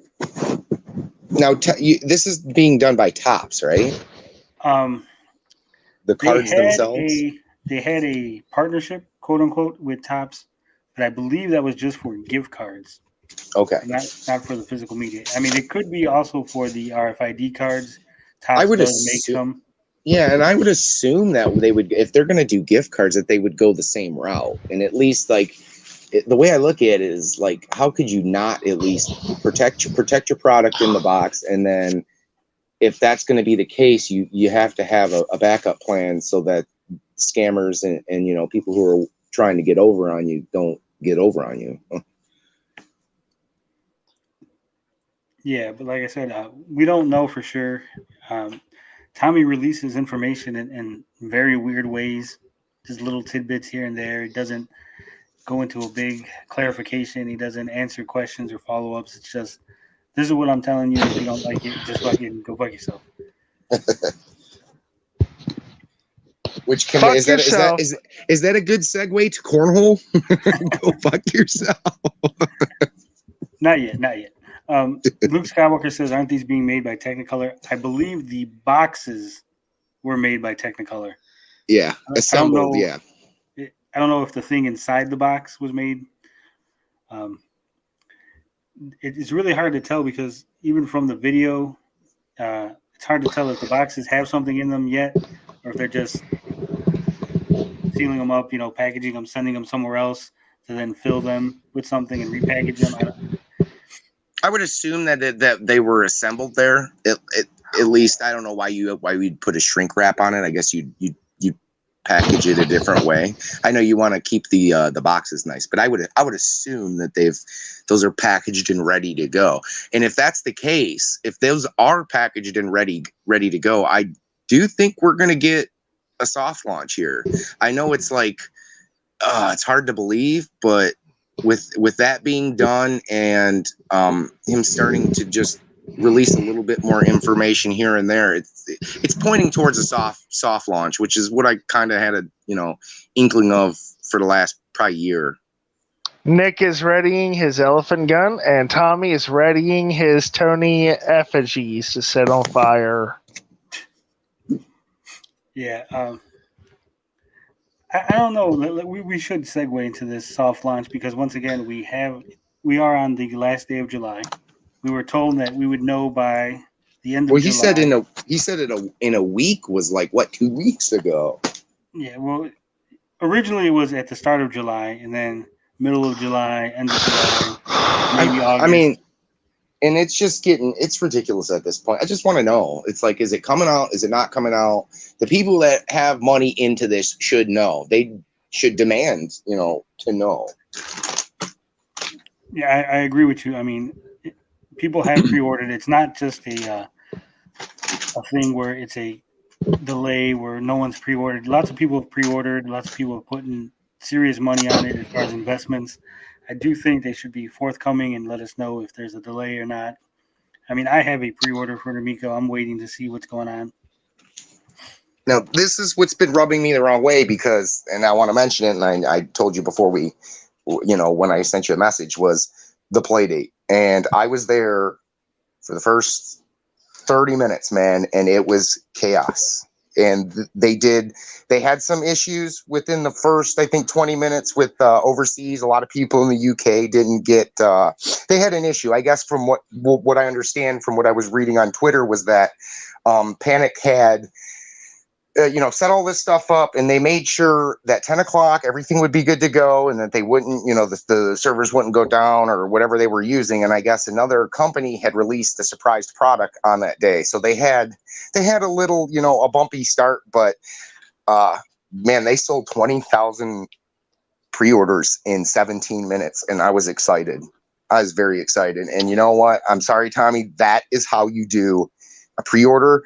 That's how you get people excited. There's something surrounding that I'm really excited about, that little handheld. Those cheap bastards. Those miserable, cheap bastards cannot afford to put a backlit screen on it. Ooh. Sorry, I remember the Game Boy, and that really pisses me off. So.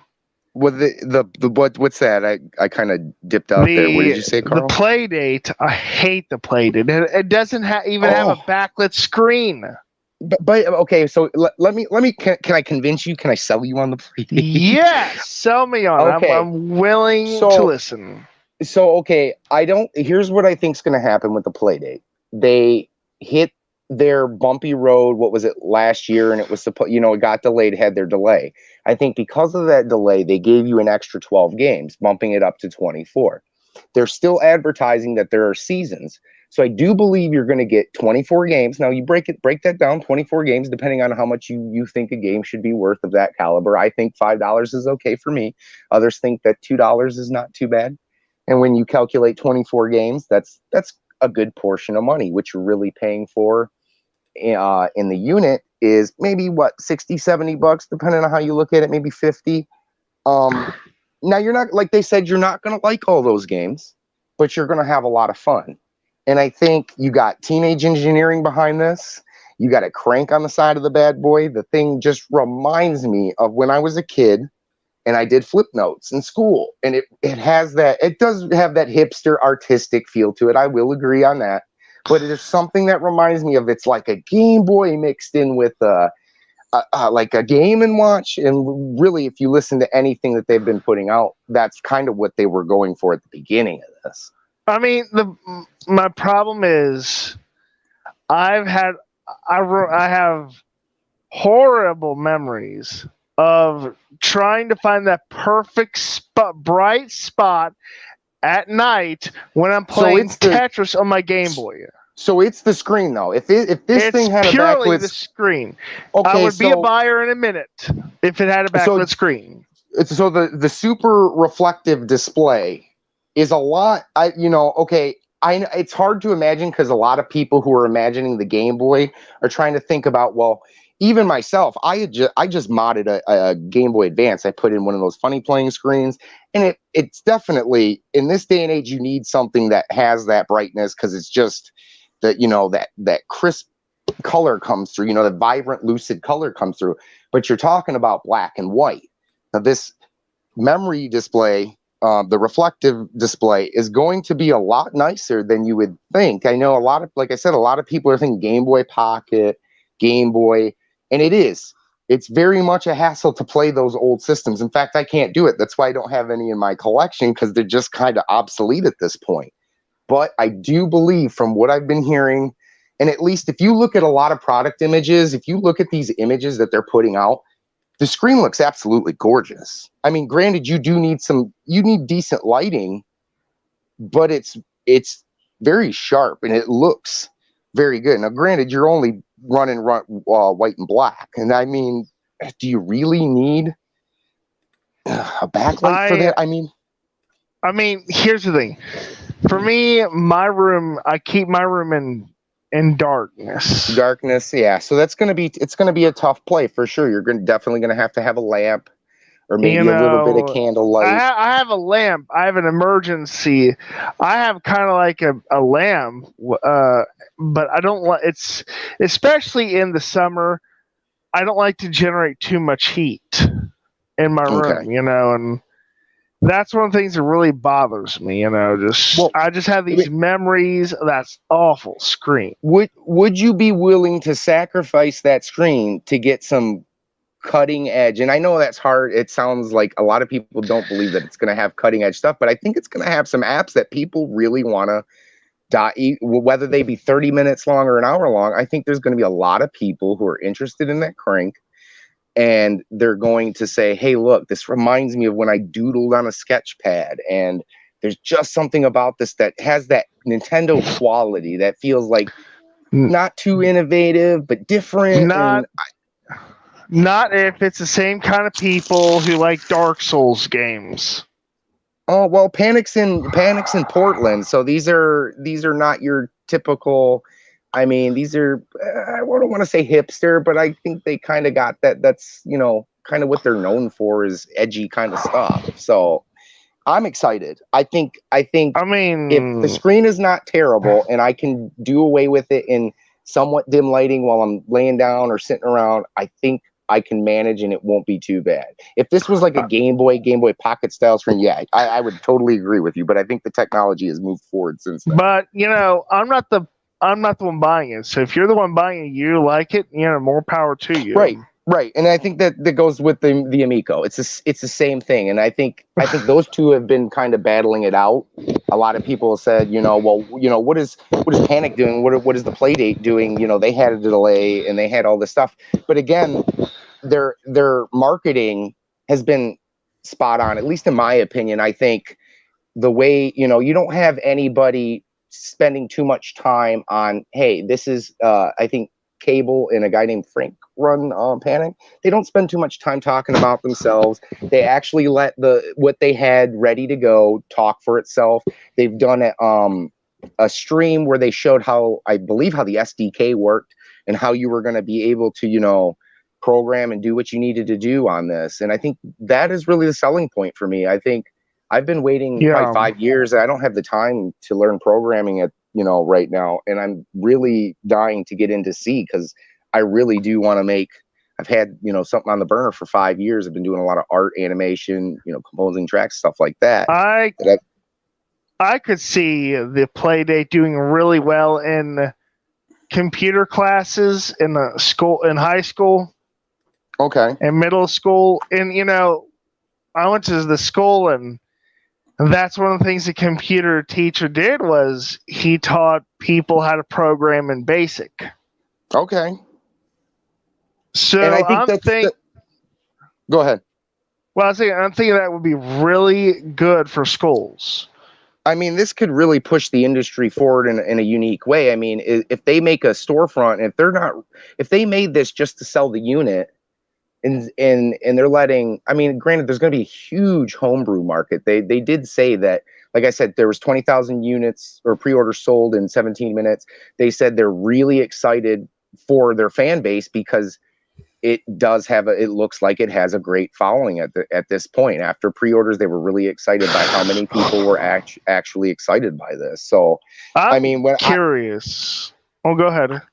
I was just gonna say, versus the Amico. I wanted to be on Amico's side. I wanted to be on Tommy's side, but especially we'll get into Cornhole in a bit. I have no faith left in it. It's at this point, it's dead, and I'm not excited. What I'm thinking people will end up doing with the Playdate, I think they'll do sell them with the screen replaced.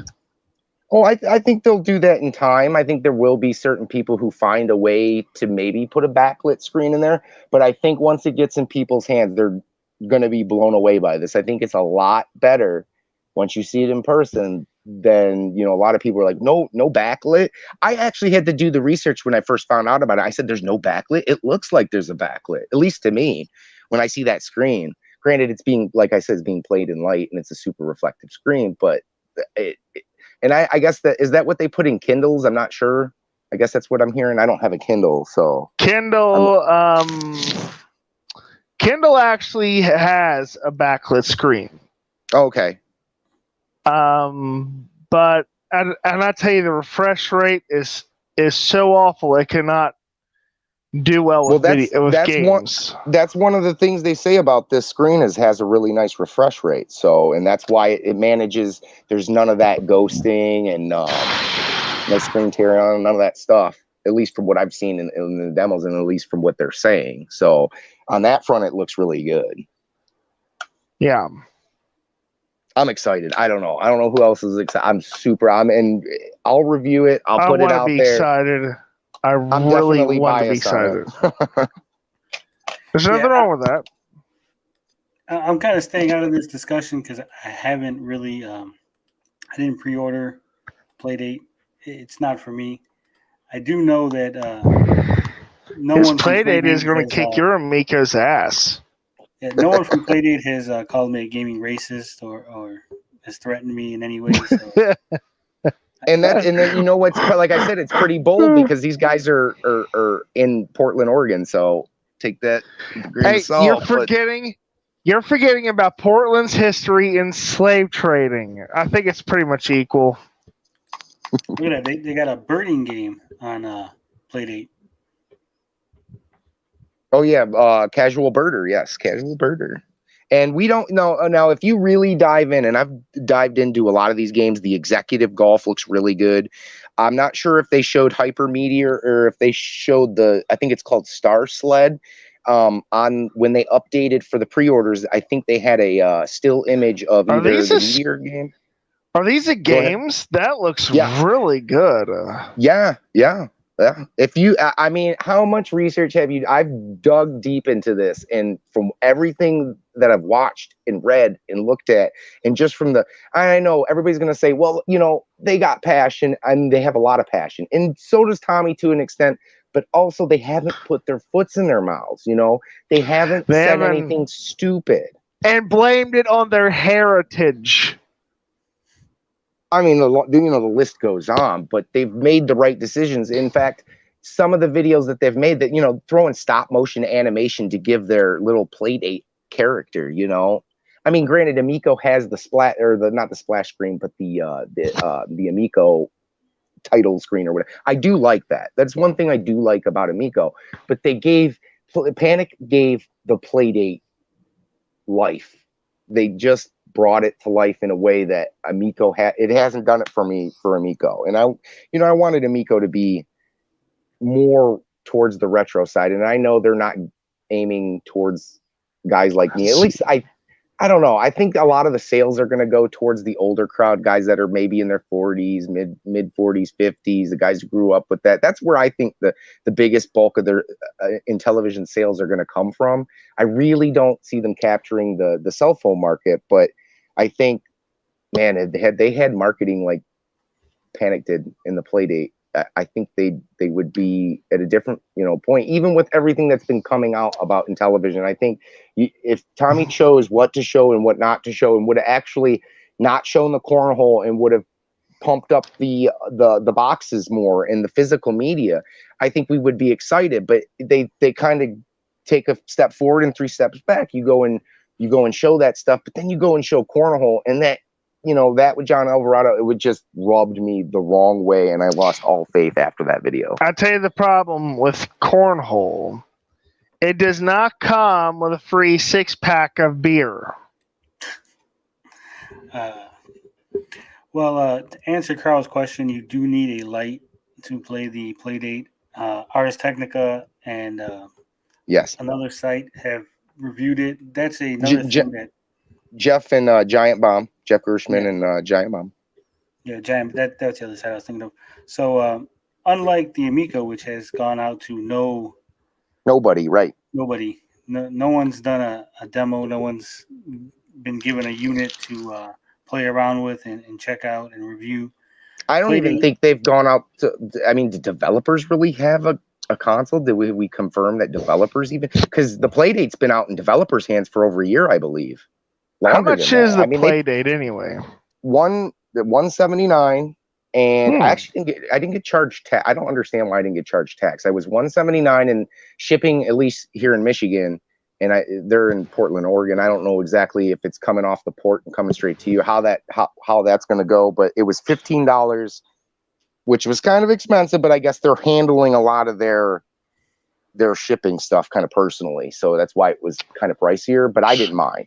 And then they offer a deal where you can get the case that goes on, the purple magnetic case that usually costs, I think, $29. And if you were to buy it bundled, that is around $200-ish. And then that's, before shipping. So then you got to add, maybe another $10, $15, $20 for your shipping.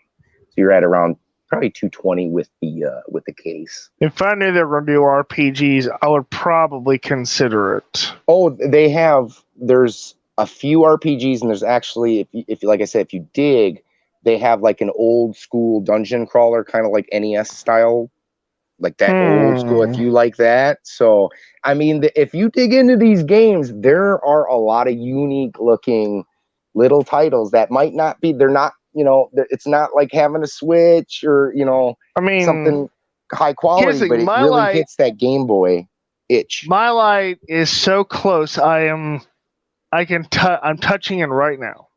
That's where I usually keep that's how close my lamp always is.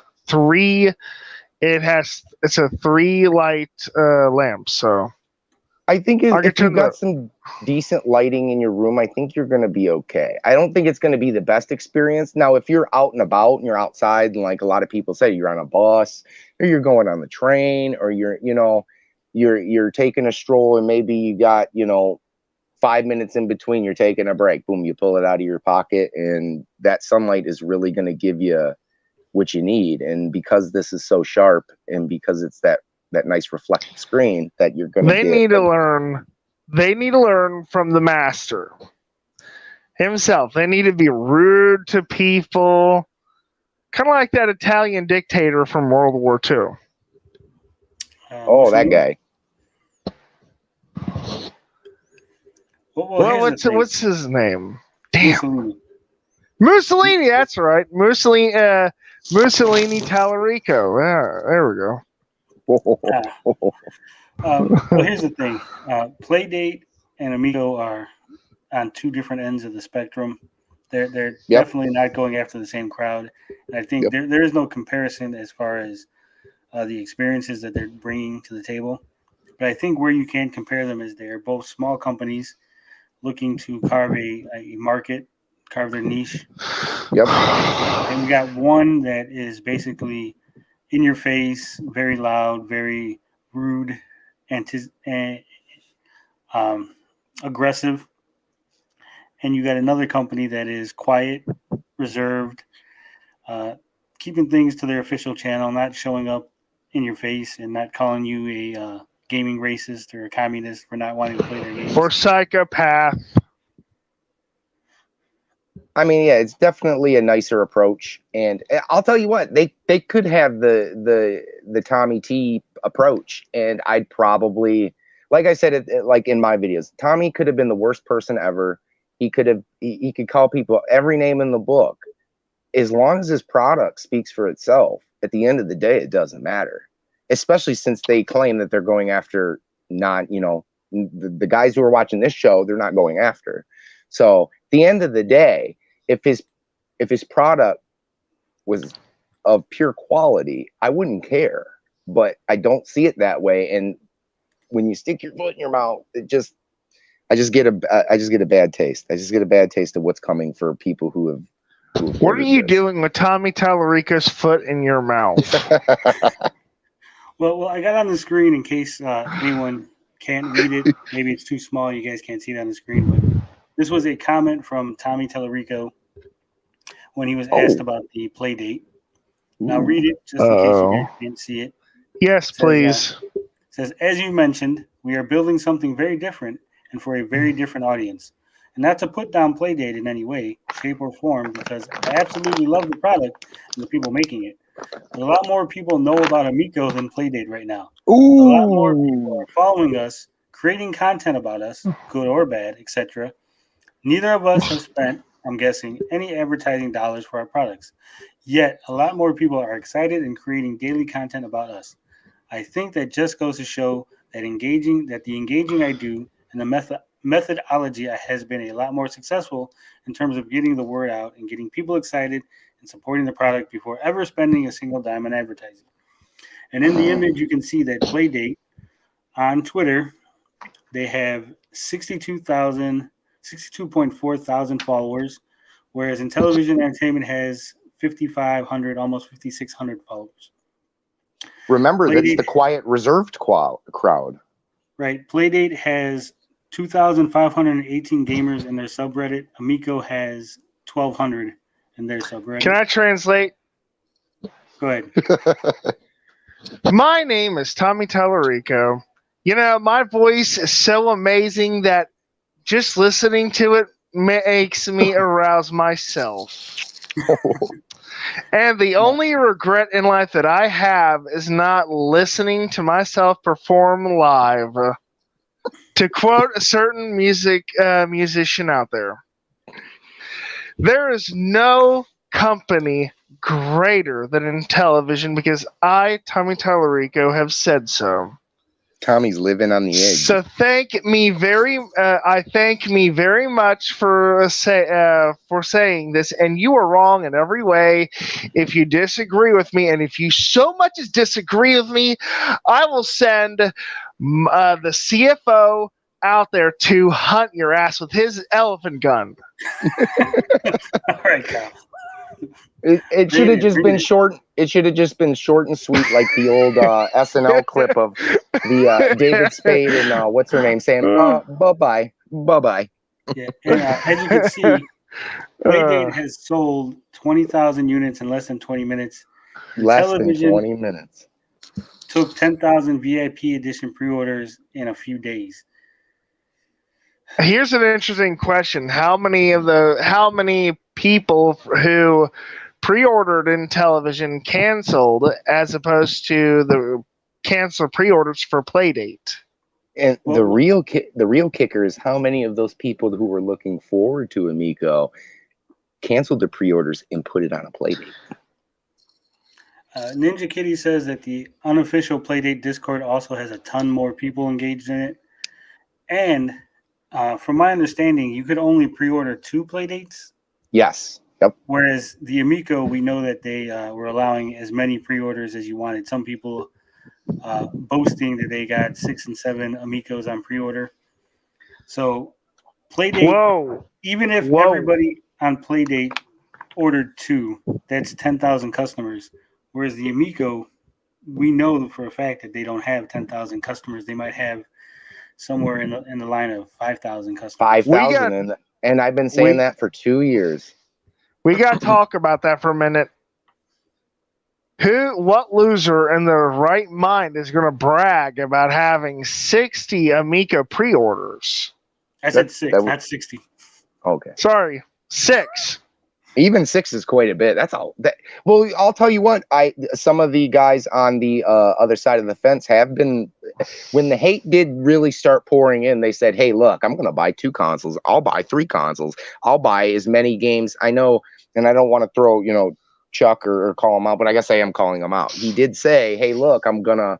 DJC said, "I'll buy." I don't know, when I'm standing there and I see him on the shelf, I might just buy the whole shelf. Granted, he might be being he's embellishing, but it just rubs me like these guys want to prop it up like it's something it's not. On the other side, a lot of people really haven't been propping up the Playdate. It's been mixed, but I thought at the end of the day, the day that would come, pre-order day, and we'll know how popular this thing really is. And to me, 17 minutes, 20,000 pre-orders, that's fantastic. And they're not releasing the numbers, but I mean, it's like I said, I think the hardcore people who like to mod their stuff will add that backlit screen on it. Oh, they'll find a way. They'll probably will find a way. They'll find a way. I don't know how you'll be able to flaws. The problem is it's so compact, and there's not as much space left for stuff like that. Versus something like if you're getting into like a Game Boy Advance or Game Boy, there's a lot of room to tinker around in there. This thing is pretty compact, so if somebody does, it's gonna be a feat in itself. We'll see what happens. Maybe they'll go as far as transferring everything to a new shell. I don't know. It's going to be my goal to convince you, Carl, that the Playdate is for you. We got an Amico Day channel here. According to the Amico Day channel, it says on June 1st, the Intellivision order numbers were 4,700 from the website itself. On July 2nd, it was up to 4,900. Yeah, I don't know if the order numbers are in order, if the order numbers are reflective of how many orders they had on just pre-orders, if they're reflective of everything ever ordered from Intellivision. I do remember my pre-order was in the 4,200s or something around there. So it could very well be that they only have like 4,600 customers.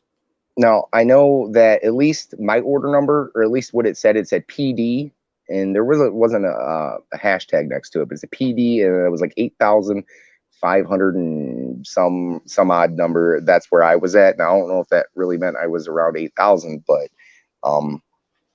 I got in within, as soon as they opened up the pre-order. There was a little bit of fumbling on the website, and they redirected us. I got my order in as quick as I could, and like I said, man, 17 minutes, 20,000 pre-orders I'm happy about it, because I really do see a community coming around that system, and that can only be good, especially when it's open for everybody. So, well, I'll tell you something. I'm the sort of guy who would pay the price for the Playdate. It's not the price that bugs me. It's that screen. It's just, I mean, I have, maybe after I get my eye surgery, if all things turn out well, maybe I'll consider buying one. Carl, do you read a lot of manga? You read a lot of manga? Yeah. No, not really, but I've read it before. It's not impossible. But do you like that kind of style of like kind of artsy? That artsy, like if you read a book, would you rather read a book, or would you rather read like a manga? I guess I'm saying, would you rather have that style? Oh, I'd rather read the manga. Well, the manga just because it's easier to, And that's what, to me, it feels like something like that, something out of like a comic. You know what I mean? It's got that sharpness, black and white. It's just unique. I know it's definitely a niche system, but it's definitely got that appeal to me. I'll consider it. I mean, it would have to wait till January or something like that. Yeah, and if you go and pre-order right now, they did say that it's money back guaranteed. They don't for any reason. And if you do actually go and pre-order right now, they have obviously smashed past that 20,000 initial production unit. So if anybody does go do pre-order right now, they will have to expect it to come in 2022 because they're sold out for the late 2021 release. I would just wait until it comes out, to be honest. Yeah, but I would consider it. As long as it's easy to navigate through the shop and everything. So right now I think they're undecided exactly how they're going to release future content. And like I said, they're going to offer you 24 games from the start. I do believe there will be a second season to offer another 12. And in fact, I've done the math, and from everything I've seen, there are about 35 or 36 games that I've counted, and that's the 24 initially at launch, and then the few things like the Lucas Pope game, the Mars After Midnight that's coming out, Real Steel, games like Robot Fishing, Daily Driver. These are games that aren't listed on their website, but that have been shown in multiple videos. So I do expect at least another season, and that's going to be the real question: is what are they going to charge for another season, another 12 games, which is one game a week after the initial 2 games a week once they get past that 24. But they do seem very excited to have this SDK release and have other people at least side load your content that you might get from somebody else. Yeah, that's an interesting question. Yeah, I'm not too familiar with all the way that Playdate is working as far as future content and all that good stuff. Like I said, it's not for me. That's okay. Nothing wrong with that. He wants the Mussolini system. No, you will like it. I'm going to have Panic sending me emails telling me how I got to like it. You see that guy over there with the elephant gun? He will Dick Cheney your ass if you don't agree with everything he says. Oh, that reminds me of the Family Guy episode for the 5% bit. The 5% of my boot up your ass. Okay, I do got my order here. Let me make sure I got the right tab open. Nope, the kill order. This is the future Amico No Access shirt that we are going to be offering at some point on the channel. As you can see, we already got one out in the wild. That is not the screen I was looking for.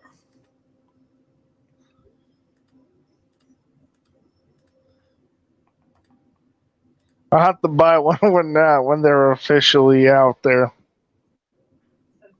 I need to get me one of those. There is my confirmation for my order for the Amico. And that was in April, and I was order number 4487. And that had to be 100. You got which one do you got coming, Tony? The black one. Okay, now is that supposed to be like the Tron one? Is that supposed to be the one everybody's calling the Tron system? Yeah, the black and the blue. Yeah. It's the African American console. But here's the thing, though. It's only got that Tron look if it's lighting up blue, right? Do these things sit? I mean, nothing's really been discussed about the lights. Yeah, I think. I don't think you get to pick the color the LEDs are lit up, but I think it just depends. I mean, that would be a great little customization option, you know. I think from listening to John Alvarado, I think he said that there is sort of customization. I guess there's packages already in there, like you could pick. You know how PlayStation has themes already on the system that you can pick from. I think there's certain lighting settings that you can pick from, so that way when it sits there, it'll be lit a certain color. But I could be mistaken.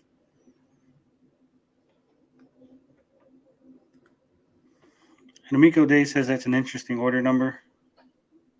Yeah. Like I said, I don't know if maybe the order numbers are tied to each color. Maybe the order numbers are different. Yeah, that's a good. What was the order number? 4,400. 400. Okay. 4,487.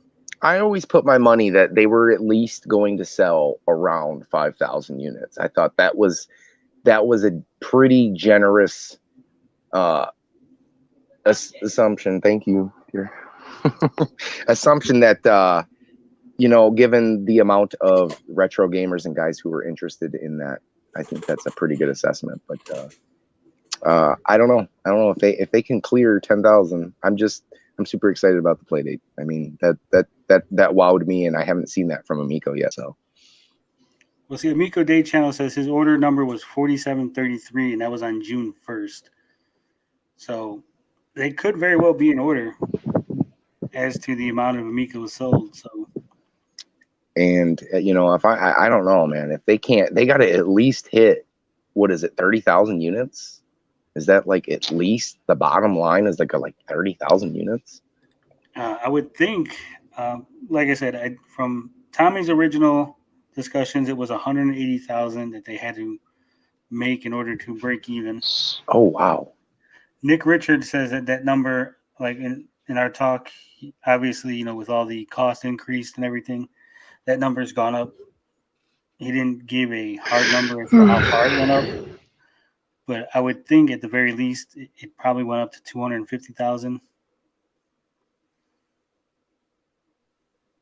I just don't see them hitting 100,000, and that's an insane number. That's crazy.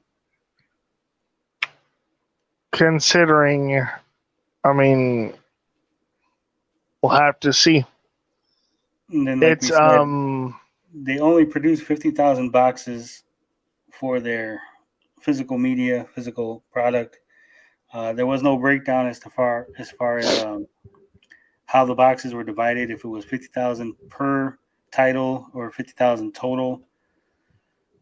Okay. Yeah, because that would make a big difference. That's and then on top of that, Tommy hasn't released any pre-orders. When he was talking on, I forget the name of the channel he was on, but he was talking about the pre-orders and the soft launch possibility. He started off with 30,000 pre-orders. Then he said somewhere like 20,000 to 30,000 pre-orders. So I don't think they have that many as far as maybe direct pre-orders. We don't know, what GameStop or the other websites might have, whether it's more or less. There was that issue with the UK Amazon site where all the pre-orders were canceled. We don't know if everyone re-upped their pre-order after they reopened it, or what really went on with that, why they canceled the pre-orders. Tommy says that they were selling too many, that Amazon UK had oversold the stock, and that's why they started canceling pre-orders, but that made no sense considering that people who had pre-ordered day one from Amazon UK had their pre-order canceled.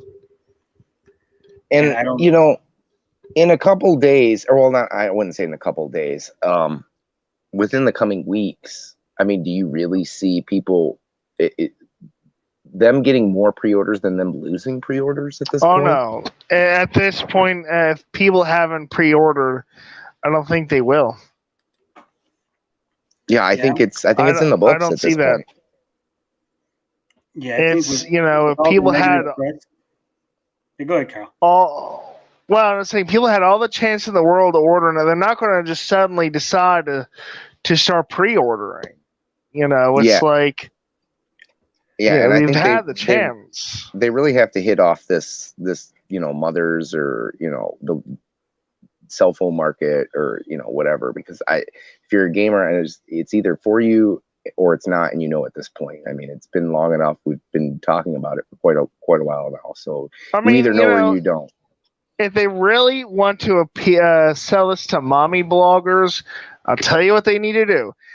For every Amico you said that a mommy blogger, a mommy buys, she gets a free bottle of wine. Oh, there you go. That'll do it. Yeah, I think that they had some momentum early on. You know, they did get 10,000 pre-orders in a couple of days. But really, I think that was it. I mean, there was no advertising. There hasn't been much in the way of advertising between the original pre-orders opening and now. It's just been more of the same. Tommy showing up on places, some videos that are barely getting reviews. It's a disaster. So can we? I got a few minutes left here. Can we jump into the cornhole now? Sure, we can jump right into it gets worse. Yeah, have you seen that, Carl? Have you seen? No, I have not. I don't watch Amico videos that often. Oh my goodness. So go ahead, Tony. Set it up for him. All right. So the day after I interviewed Nick Richards, Nick had on this channel, he had discussed cornhole and the controls. I asked him about the motion controls. Yeah, I've heard about that. He said they weren't working up to snuff. He didn't really get really in deep with it, but he said that stuff I'm aware of. Right, they were being reworked and retooled, and everyone was happy with that. But the very next day, Tommy I heard about the video too. Yeah, and he showed off cornhole, but it wasn't really cornhole. It was more of a developer mode, developer asset thing. And basically, the motion controls went from swinging your arm and pressing a button to lining up your shot, lining up your spot on the board, and then swinging your arm, pressing a button. And it didn't look like any kind of fun. Oh, man. And I'm trying to get the video up so we can have some context. Go ahead, Luke. Sorry, go ahead, Gary. Still with us? I had it on mute. Sorry about that. And basically, what rubs me the wrong way is how he's talking about this and trying to like kind of walk it back and then convince you like they took cornhole, which was complete, mind you. Remember, all these games are complete. They've only just been kind of making them, polishing them, you know, since they had the time. What they took was they found that cornhole was not fun to play. And these are Tommy's words. This wasn't fun to play. So they went back and redesigned the wheel, I guess. So, and they go and show what looks like, beta footage? It looks bad. It looks really bad. It doesn't look anything like what we've been shown for 2 years. And my thing is, okay, well, when you're done with that, can we have a comparison to the old with the way that old cornhole worked? Because I'm not buying it. You know, you're either buying what he's selling or you're not. And at this point, we've been critical on this, and we were told that they're done, they're here, we're just polishing. But then we get steps back and like, hey, this is cornhole, and this is a pack-in, right? This is the 5th pack-in. Yeah, this doesn't look good. Yeah, there it is on the screen.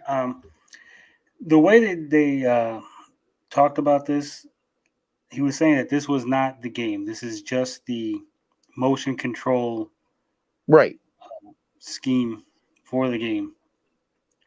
But yeah, it went from a simple press a button, swing your arm, let go of a button, to line up a shot, line up your arc, press the button, swing your arm, let go of the button.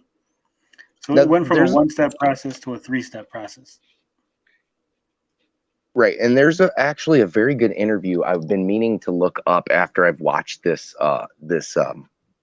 video of cornhole. He had a great interview with somebody and was talking about cornhole and was talking about, hey, do you play? What about the winter time? And there was something that he contradicted himself in. I haven't found the interview that he had, because there's so many interviews to look through and they're so long. But there was definitely something that he kind of backpedaled on. Yeah, I'm not sure. waiting for. He's backpedaled on so much. Is this going to be what the game looks like?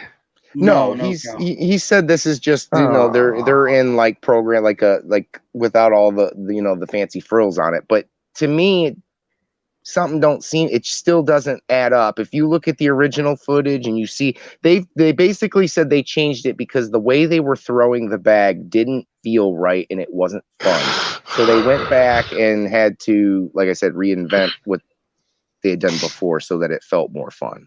But if this was something that didn't feel fun, wouldn't you have known that last year? I mean, that footage has been shown for how long now? I mean, how long did it take you to realize that this wasn't was it not fun? What I'm getting at, was it not fun, or was it just not finished?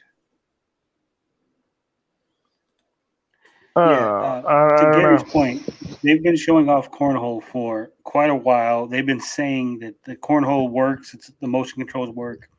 He's been pointing out the video saying, hey, look, we showed off the cornhole motion controls, in the footage of Hans's children and their friends playing the game. In fact, we were attacked during E3 that they did show footage, and now it's not that footage, so it's kind of ironic. Right. So let's just suppose that the footage from E3 was real, right? That was actually cornhole being played. Like Gary says, why did they show that footage if they were reworking the motion controls, if they were reworking everything? So apparently that footage was at least outdated even at E3. I mean, the thing that bothers me the most is that they waited and waited and waited until last second before doing E3. And we've talked about this before. Well, that's what they claim. We got to take them at their, we have to take them at their word, but I have a hard time doing that when it's just one thing after another thing after another thing. And then you got a CEO who's insulting people who don't agree with it. That's where the problem is. What I mean to say is that most people, I would imagine most game developers already have their E3 presentations all set. Yeah, I agree. And they might even have backup of backups for their, in case maybe they do need an approval process. They have like 2 or 3 that they can show them. Well, here's my issue with you had the footage that they showed. It's the footage they've been showing. And like Gary said, you would know right away whether or not this was a fun game to play or not. Tommy has been on Atari Age, other places, saying how great it is to play cornhole, how awesome it feels. And I can't wait till people see the motion controls, yada, yada, yada. Yep. So at what point did they decide, wait, this isn't fun to play. This is shit. We need to redesign it. Because obviously there was an issue. And like Gary said, if this thing released a year ago, would that mean we would have been playing cornhole with the shitty control scheme as opposed to the new, good, fun control scheme? Right. And it's when he talks to, it's when I watch that, and it's like, it's certain moments that when you watch his body language, Tommy just has this way about him when he is trying to convince you of something or telling you something, and then he has this nervous tick where he scratches his face, and then he looks at John Alvarado a certain way, and then John Alvarado had to, like, he's got this death glare on him. It just rubs me the wrong way. Like I'm trying to be force choke. I'm being sold a story, and I just don't buy it. Yeah, I think a lot of times either Tommy doesn't know what he's talking about and he's adamant to talk anyway, or he's really trying to be very careful in his wording so he can later on say, well, I didn't lie because I didn't actually say X and Y. I said Z, or I implied it. So I think now, but that's why you kind of keep quiet and you don't say nothing. This is why Tommy needs to be out of the spotlight. This is why you don't say nothing. I know there's a certain president that Tony likes, and I like the guy too. But this sounds like, I swear, he reminds me of Mussolini Tallarico. Well, see, the difference is I can call out the CEO of Intellivision with proof of what he said and other things, whereas a certain president or a certain anything, there's really not a paper trail. We're always looking for the Oh, I smoking mean, I gun. like the guy too. I voted for him twice, so it's. I'm not disagreeing with you. I'm just saying the way they act is kind of the same. It's. They've had one has had a reputation of attacking journalists, accusing the news of being fake. Well, the other guy does it too. That's all I'm there saying. Are definitely some similarities between the two. There's a few. Individuals. But we don't want to be political here. We No. I'm just noting how similar they are. That's all. Like I said, I think like Gary's saying, if Tommy doesn't know, he should just say, I don't know. I'll look into it. I'll have someone check on that and get back to you. He just can't do that. He has to have the answer. He has to be the one telling you. And he does that thing like that video the day after you interviewed Nick, where he shoves that camera in everybody else's face. Yeah. If it were me, I would yank that camera out of his hand and say, "What the hell is wrong with you?" And I know go ahead. I was gonna say, we've all looked at the footage and we said, hey, this is, people look uncomfortable. They don't look like they want to be on camera. John Alvarado looked uncomfortable. He's then gone on to Atari Age and refuted that, saying that no, everyone knew it was coming. It was decided at a meeting. I believe John Alvarado even said that they had a meeting beforehand, that they knew that he was going to go around filming them. And once again, it feels like damage control. Like he put the video out. People were commenting how uncomfortable everyone looked. So he had to come out and damage control. Say, no, guys, you are all wrong. These people love being on the camera. And even though I said people's names wrong and I didn't know what kind of questions to ask and everyone looked confused. It just seems awkward, right? What really happened was he was thinking, Ninja Kitty hasn't made a new video yet. By golly, I've got to help the man out. You got to give him some content. Yeah, like Ninja Kitty said on the John Alvarado interview on Amico After Dark, he actually called out Ninja Kitty because Ninja Kitty was the one, I believe, who made the video saying that John Alvarado looked uncomfortable. John said, no, he wasn't. He was completely fine. To be fair, John kind of looks like that every time he shows up on camera. I mean, he did from the very first time that Tommy was like, "Hey, this is John Alvarado. This is our guy." He looked to be. He's not. I don't think he's not a talker. He's a quiet guy. He's quiet and reserved. So it comes across that way. Yeah, kind of like the guy who gets caught by the police for killing his mailman and eating him. Oh God. I love you, Carl. Here's the thing. Here's the thing. Let's say that is John Alvarado. He's just that way. He's not uncomfortable. It was fine. Everything was good, right? The insistence of them saying it is almost telling. It's like, well, they do that on a lot of things too. Right. That's what I'm saying. It's like the lady doth protest too much. It's like, yep. Ninja Kitty, no offense to him, I'm a small channel just like he is. It's like he's a nobody channel. No one's watching Ninja Kitty. He's not reaching this million subscribers that they have to. Sorry, say, hey, Ninja Kitty. We have to refute what Ninja Kitty said because our reputation will be damaged. It's like, who cares if Ninja Kitty says John Alvarado looked uncomfortable? Why do you need to address it? The fact that you're addressing it almost makes it seem like he was correct. Like. And it's the same way with the console. When it comes down to the console and anybody talking about it, he has to step in and say, no, look, you just don't understand. No, I understand. I've been playing games for 30 years. I get it. It's like you said, it could be not for me, and that's okay, but I get it. And I totally see what your message is. You can't change it once it's out there. And that's kind of what they want to do. They're like, we stumbled a couple of times, so let's kind of correct it. And it just keeps... You keep taking a step backwards. That's what, at least what it appears to me. It's kind of like this. You don't understand. I'm telling you, the earth is flat. Flat, I tell you.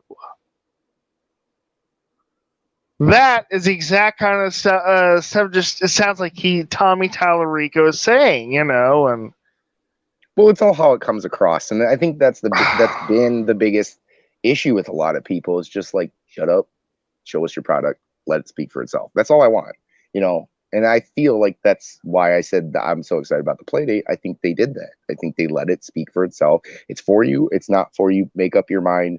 Where they even come out and say, hey, we got 24 games for you. Are you going to like them all? No, you're not going to like them all. And that's not because that they're bad games. And I think a lot of people had taken it like that. Like they said, they don't even believe in their own product. No, that's not what they were saying. What they were saying is, I'm not a puzzle guy. I don't like games like Tetris. I'll play them. They're not my go-to games. And there may be 5 games on there that are puzzle games. And that's what they're saying. Hey, you might not like every game that we're going to offer you, but you're going to have fun playing this. And we're sure you probably will find a few games that you're really gonna like. I don't think Amico has had, Intellivision has had that messaging at all. It's been, you're going to like this. And if you don't like this, then screw you. You're not our customer base. It's not, you know what I mean? It just comes off as, well, we don't want to sell to you. We don't want to sell you our product then. And don't you want to sell everybody your product? Don't you want this in the hands of everybody so that third-party developers jump on and there's more content for the system and this thing grows and lasts longer than 6 months, a year? I want this thing to last, 5 years. I want to make sure that if I'm putting $300 down, that I'm getting something for it. And at least with the Playdate, I put $200 down. I know I'm getting 24 games. I know it has an open SDK, and that at the end of the day, there is going to be a tight-knit homebrew community for this system, where I just don't see that with the Amico. All right. So Samuda sent me a link, several links on Discord. We're not going to go through all of them, but I'm just going to briefly mention some of the things. Basically, Samuda is saying that he believes, or she, I don't know if it's a girl or a boy or an it, whatever. Samuda believes that they put out that dev resource video, or whatever you want to call it, that little cornhole demonstration, that basically they were trying to mimic the environment that was already created in the game from Neobird. That Neobird, the German developers, they were given a grant for a bigger games to do other stuff. So they were unavailable to fix the cornhole game. And that's why Tommy and them are fixing it in-house. Oh, okay. But it's always, see, that's the problem though. Once you start down that road of, well, that's the thing. You have an answer for everything, and there's always an excuse instead of the right answer. You know what I mean? And that could be fine. You're still in development. There's nothing wrong with that. It's just how Tommy, Intellivision, and the All Access and people who are very excited about it have been like, no, you're wrong. This is how it is. No criticism. And really that criticism didn't start until after E3. They really started taking it seriously. Like, look, there is some serious issues with what's going on here. The problem that they could never address them before and satisfy us, and then they pushed back, and now it comes out like, hey, look, it's not fun. This is, people are going to have a field day with it. Yeah, and in that Nick interview, a lot of things that we had brought up, a lot of points and criticisms that we had brought up in the past, turned out that we were correct in almost everything that we said. Maybe we were off on the reasoning or the... Maybe a little too harsh. Yeah, maybe we were too harsh, or perhaps, we got 90% of the way. We just didn't know the other 10% because that was, behind the scenes stuff that there was no way we were going to know about it anyway. But a lot of the things that we said were correct. And instead of, at the time, Tommy saying, you know what, yeah, it is true. The game is not coming along. This is not happening. This is, we did have to push this back. He was just, everything's roses. It's all great. You guys are idiots. You don't know what you're talking about. We're going to fucking sell out.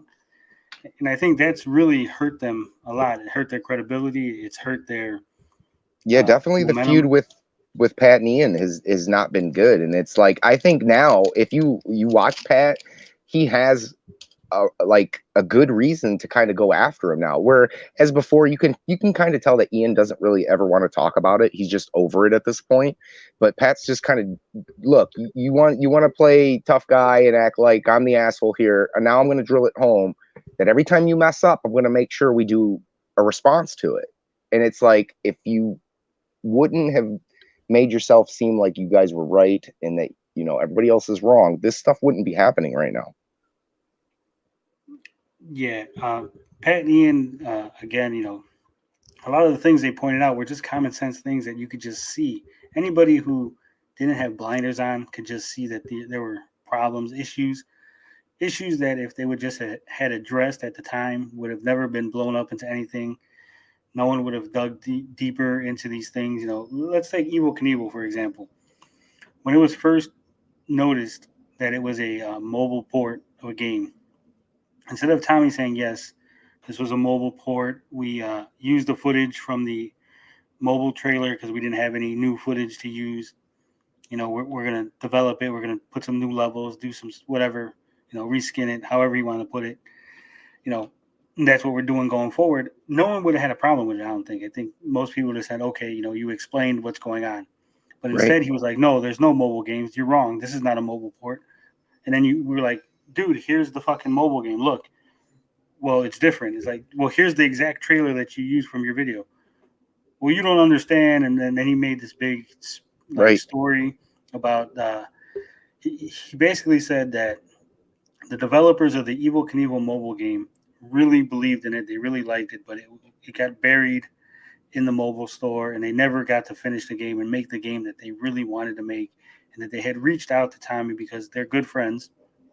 You know, the developers and Tommy were good friends behind the scenes, and that they had reached out and that to develop the game for the Amico, and that they had brought it over, and that was the only mobile game that they were, you know, doing because it was you know, Evel Knievel is something he likes, and like I said, he was friends with the developers and yada yada yada. That's the story they told Atari Creep, and that's the story that he came out and made a video and told everybody, and that was the gospel.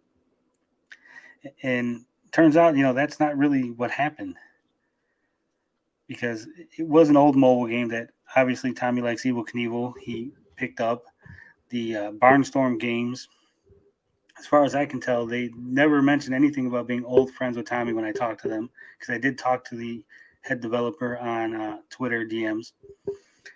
He didn't make any mentions of, you know, being friends with Tommy or having connections, or that they were adding anything different as far as versions of the game. Just the only thing he mentioned was that there was going to be a multiplayer mode, but he wouldn't go into details on it. Right, and we know how loosely they throw around the word friend. So I mean, it seems to be a common. Yeah, even Nick Richard had mentioned that Tommy calls everyone his good friend. So I mean, there you go, and that's basically cornhole in a nutshell. I think it's just more of the same that we've been used to over the last. It's time for me to eat, so I'll talk to y'all later. Right, have a nice night, y'all.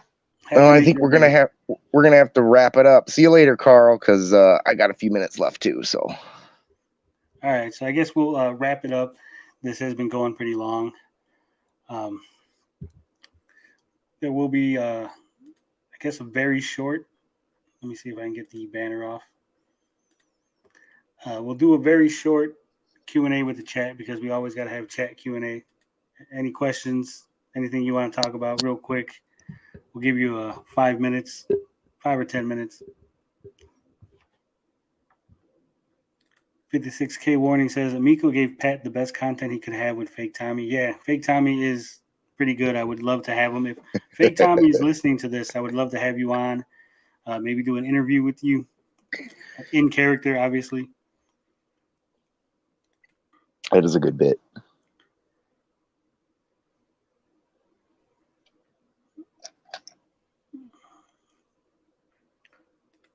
Let's see, yeah, the developers with the Xbox controller, I think it was Couch in the Woods.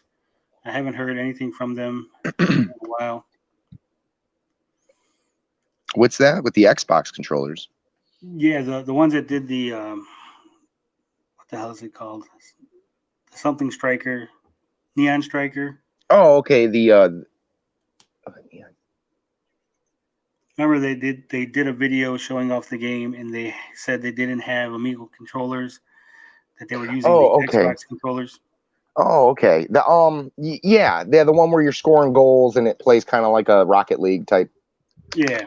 Okay. Remember that became its own thing too, because Pat and Ian, of course, made a video on it. They were saying, hey, these guys don't even have controllers. Right. What the hell's going on? How could you not have controllers for your devs?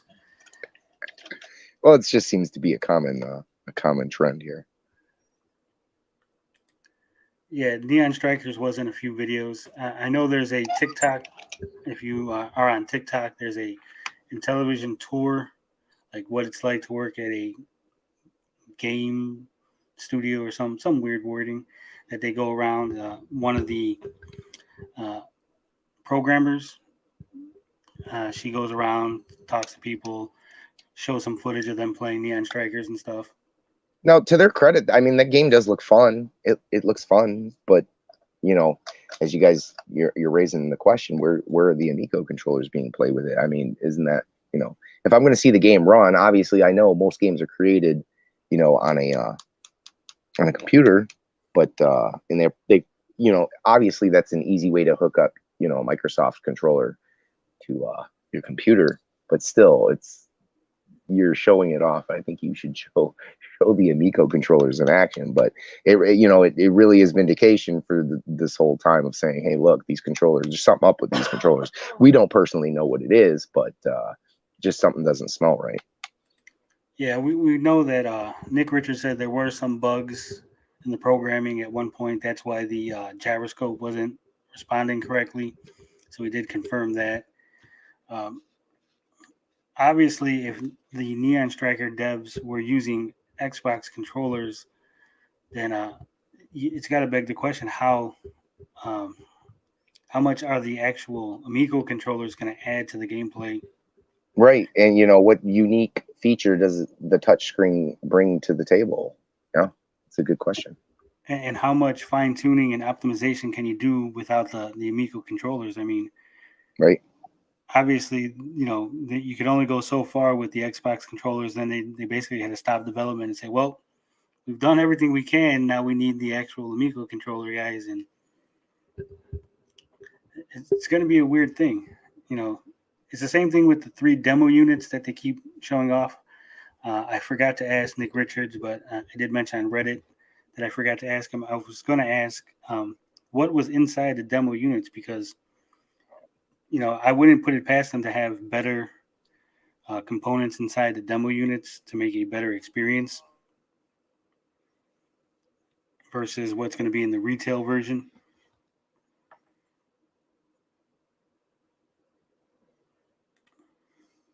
Samuda says, for the longest time, the delay issues all seemed like they had no idea what interrupts are when developing hardware.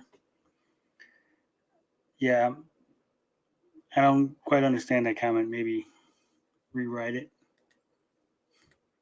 Yeah, I'm not sure what he's talking about. There are, Amico Day Channel says there are about 200 Amico pre-production units now. I don't know where he's getting this number from. I know he's insistent that this whole thing is a big psyops and that they're going to have a full launch and we're all going to look like idiots.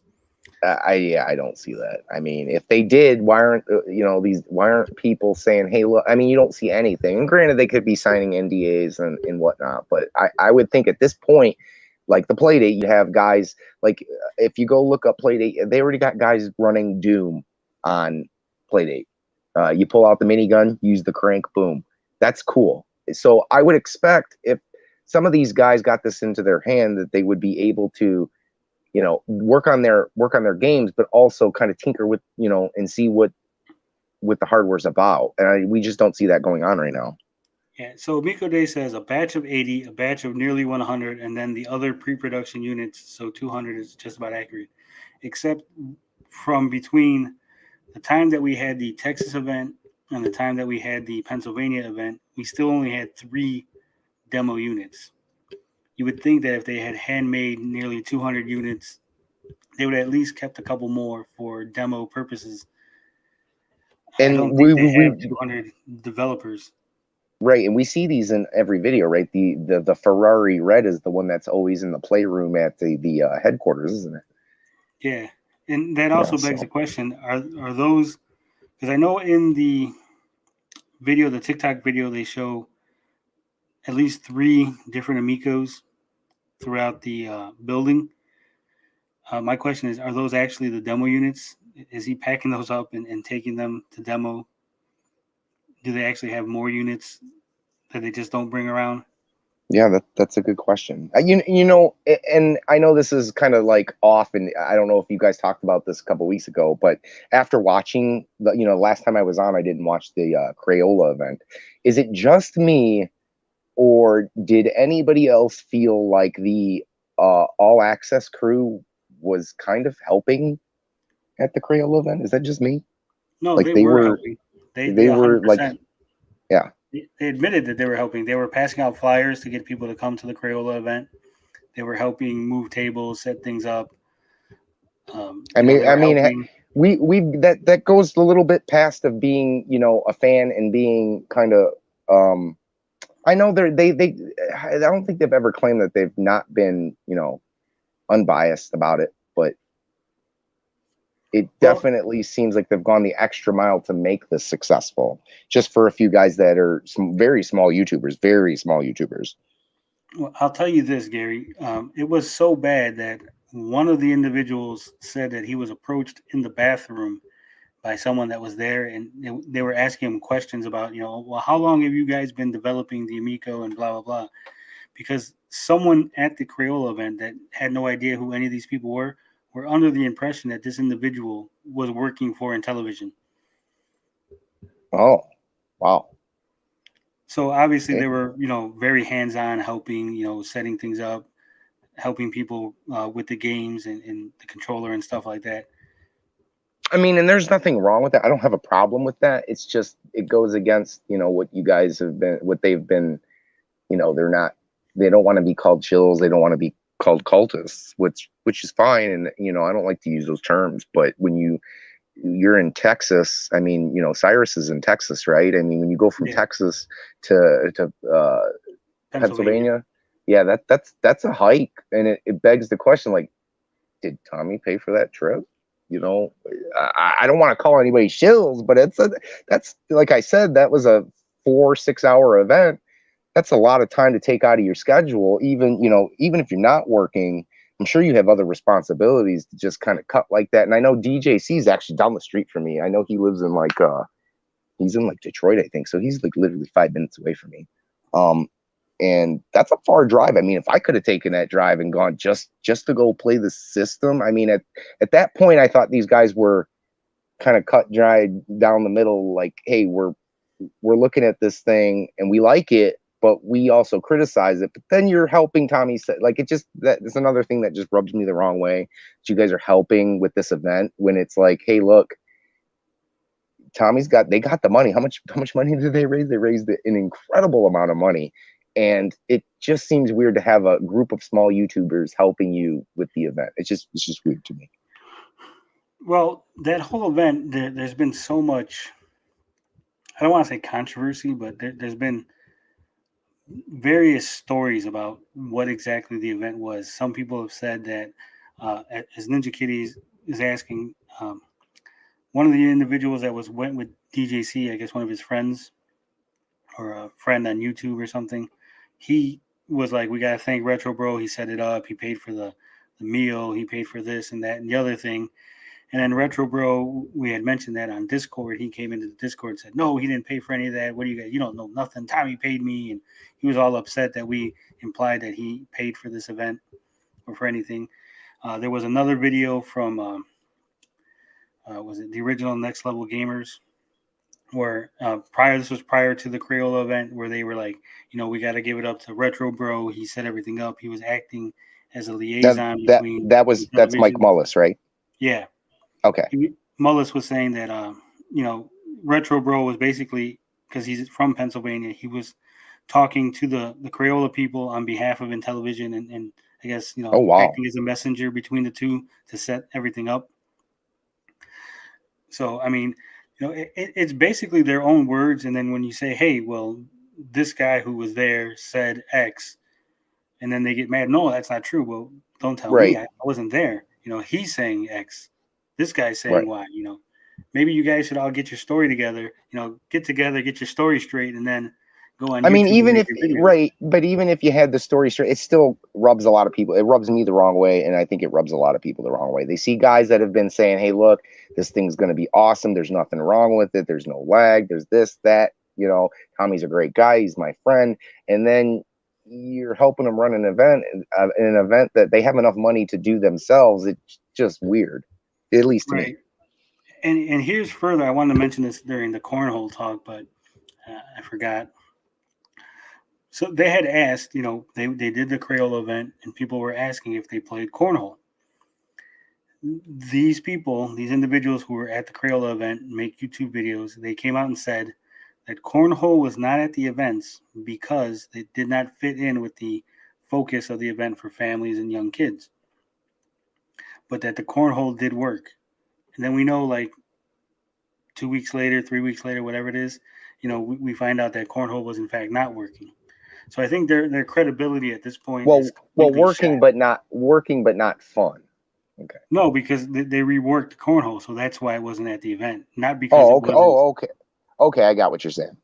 Right. So I mean, if you're basically telling me, hey, the reason that cornhole wasn't at the Crayola event was because it just it didn't fit in, or they didn't bring it because they wanted more younger focused games. When the truth is, they didn't bring it because they were reworking the motion controls. You see what I'm saying?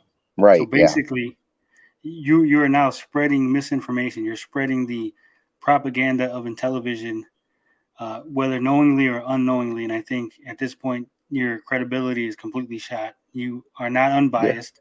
Yeah. You're super biased. You will just regurgitate whatever Tommy tells you.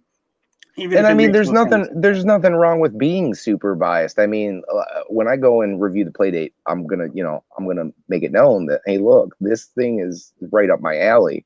But, and I think there's a good conversation to have with somebody who is biased, right? I mean, they do give a good perspective, but also as long as like, hey, look, this thing, no matter what they do, is for me. The Amico, I'll buy it regardless. That's fine. I don't have a problem with that.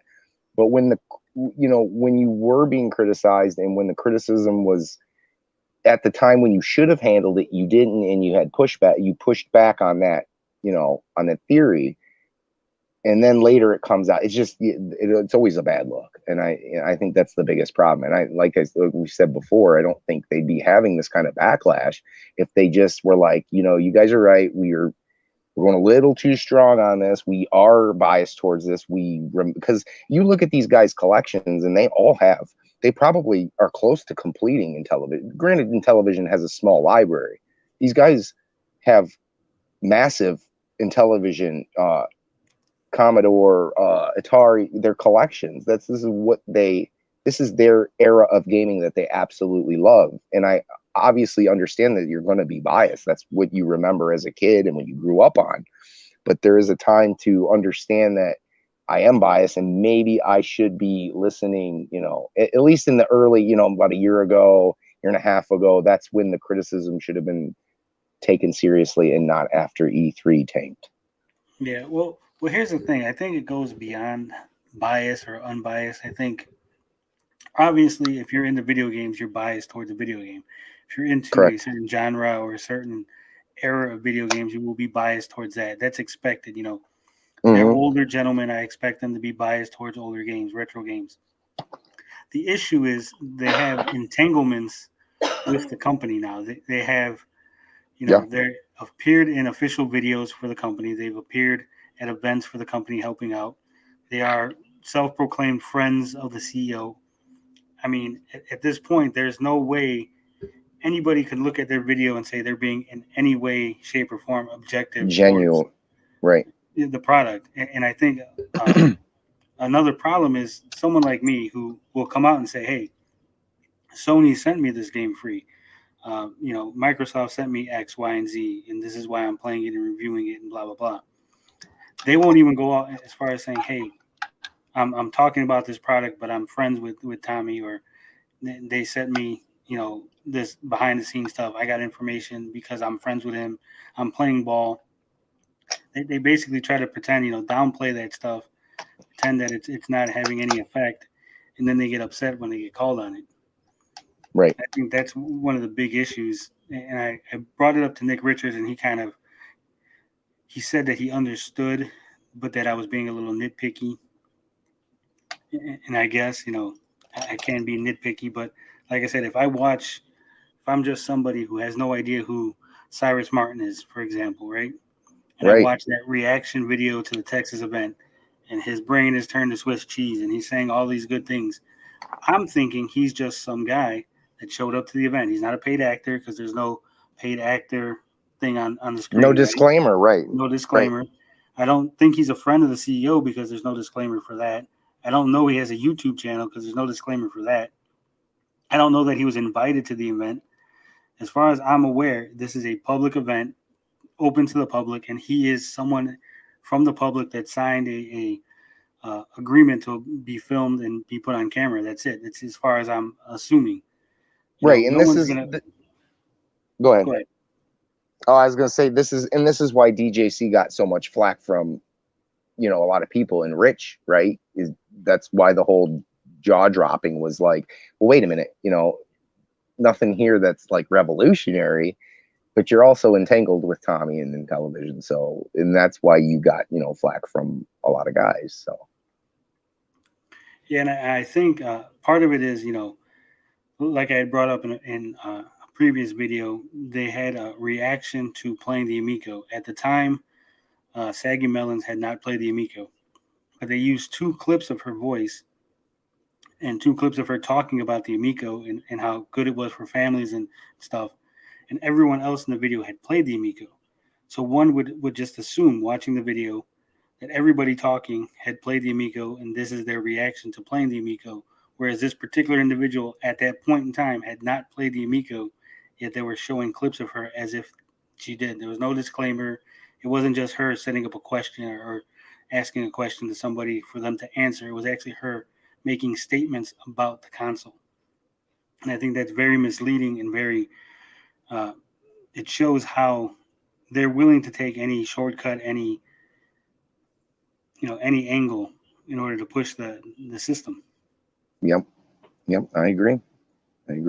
And even with the testimonials, there were a few fresh faces that we haven't seen, but from the picture, I don't know if it was Ninja Kitty who posted the video with the picture of all of them at the end, and some of those people were in the testimonials. Now, even fooled me, because I thought, hey, look, there's a few people that we haven't seen, and these are people that might have went into the Crayola event not knowing what's going on. But at the end of the day, oh no, wait, that was part of someone's family, or this was another part of the family. So it just, it raises more questions than it answers, with it being genuine. Just being genuine. It's whether or not these people are really into it, or are they part of a group of people that Nick might be a friend and we came down here with him and we're supporting this, and I just don't know. And it's not like products haven't done this, companies haven't done this with products for years, but it's just the way that specifically Intellivision's coming across to people. And I think that's the biggest why they're getting so much hate and pushback towards the gaming community. Well, I'll tell you what, the reason that they get so much flack from me on this particular issue is because Tommy's very insistent that he's the most transparent and open CEO, that they're not like other companies. Yep. They're not like other companies. They're doing things better. They're grassroots. And then you point out, like, wait a minute, this particular individual that you're showing in your video, he's made 71 Amico videos. He's interviewed you twice. His kids are excited to see you when they shows you them on video. It's not exactly the general public that you have in this official Amico video. When I called him out about curating his comment section, I was told that I was being an idiot. I was nitpicking, and of course everybody does it. But I said in my original article, I said it was my belief that he was going to use this as an AstroTurf to try to make it seem like it had more excitement and more hype than it did. And sure enough, in just about every investor pitch that he's done, he's mentioned the comment section on his YouTube videos and how great they are. So it just shows you that, the games are not the only thing being highly what was the word? Well, everything's being controlled to present a picture of the company and a picture of the reaction to the company in a very highly positive Well, of light. course. Well, of course. I mean, no company's going to put out, this thing, and, a testimonial is going to come out and they're not going to be like, nah, it was cool. And that's the thing. If they could have had somebody that said, hey, this is very awesome, this is cool, but this is probably not going to be for me at the end of the day, you might want to check it out to make your own decision. I think what we get is, no, this thing's awesome. It's going to redefine things. There's nothing like it on the market. And we all know as a group of gamers, that's not true. There's other, you might like it. There's nothing wrong with liking it. And there might be a few unique things about the Amico, but experience wise, if you want to play with your family, there are other options. Yeah, and I'm not expecting them to have someone come out on an official video and say that the console's shit. Right. But what I'm saying is, like, even in the comment section, people can't criticize. They get shadow banned or their comments deleted. Right. And so, but that's not a big deal. So you say, okay, well, that's no big deal, right? On itself, it's not a big deal. But then when you go to investors and say, hey, look at our YouTube comments, they're so great, everybody loves it. Right. Well, you're not telling the investors that you specifically have deleted all the negative comments. You're telling them that people are only leaving good comments. You're misleading the investors to think that there's a bigger hype around the system than there is. And I think that's right. It's more positive. Right. Right. And the same thing with the videos when he's like, hey, go check out this Best Buy Canada blog. I'm not going to tell you that the guy who runs it, I've interviewed him and I call him a good friend and we talk on Twitter and he's on a podcast every once in a while that I'm on. I'm not going to tell you that part, but I'm going to pretend like this is an unbiased source. Or this other website that's run by Jay Prime, who's generational gamer on YouTube and does positive Amico videos. And I've given him interviews. I'm not going to tell you that part of it. I'm just going to direct you to his positive coverage and then act like all the negative coverage doesn't exist. Yep, I agree. And that's been why they've gotten a lot of flack. You're right.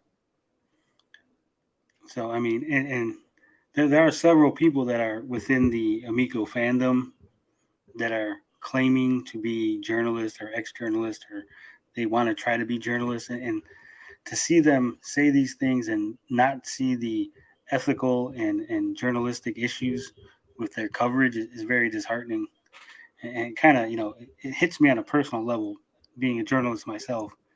Yeah, and I didn't agree with what Mike said, because that's what sticks out when you talk about that. It sticks out that when Mike pointed out, like, hey, look, when he did when he was at E3 and he was talking about the Phantom, and he's like, hey, look, I checked it out, I put what I thought about it, and that was it.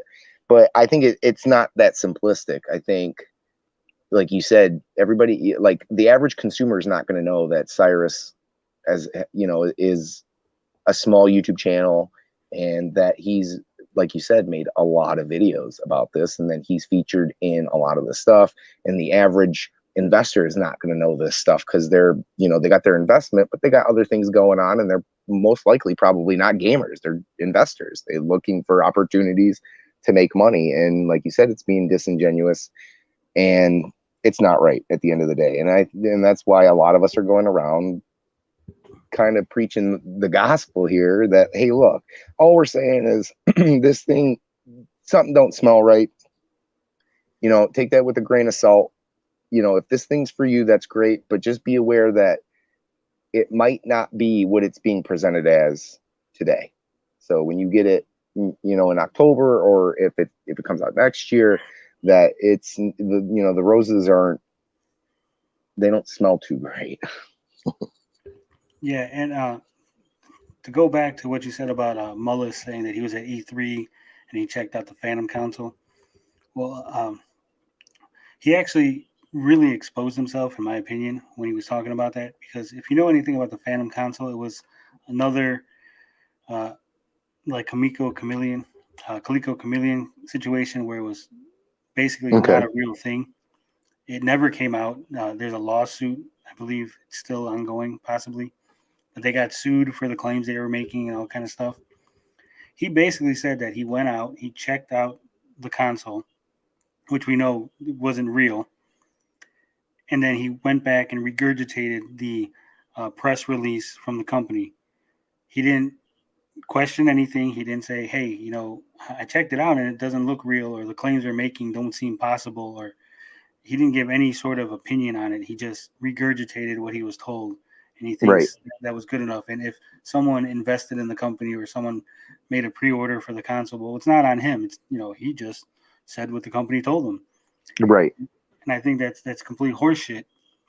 You know, if you look at something, whether it's the Atari VCS, the Coleco Chameleon, the Amico, the PS5, the fucking, you know, the Nintendo OLED Switch, if you look at it and you know, hey, this claim they're making doesn't seem possible, or this doesn't smell right, or I don't think that they're going to be able to make the amount that they're claiming, and you don't say something as a journalist, you're fucking useless. Okay, that's your job. Your job is to inform the public and have the consumer and the public's best interest in your mind. Okay, you're not here to be a mouthpiece for the company. You're not here to be a marketing arm of a studio. You're here to inform the public about a product and what your opinion on the product is, so they can make an informed decision as to whether or not to put money into said product. Right. And I think, and that's the biggest point, and that's why a lot of people complain about the price point. I think if it were $100, people would be willing to throw that $100 away, and they wouldn't think twice about a review, a preview, any of this content that's coming out about it. I think, you know, $100 is disposable. You can make that decision very easy. You're either happy or you're not with the product. But at the end of the day, it's, you know, it's not $250. It's not $300 for the wood grain. It's a lot easier to swallow. And you're right, you know, Mullis has a duty as a journalist to come out and be honest about these things, and it all boils down to integrity.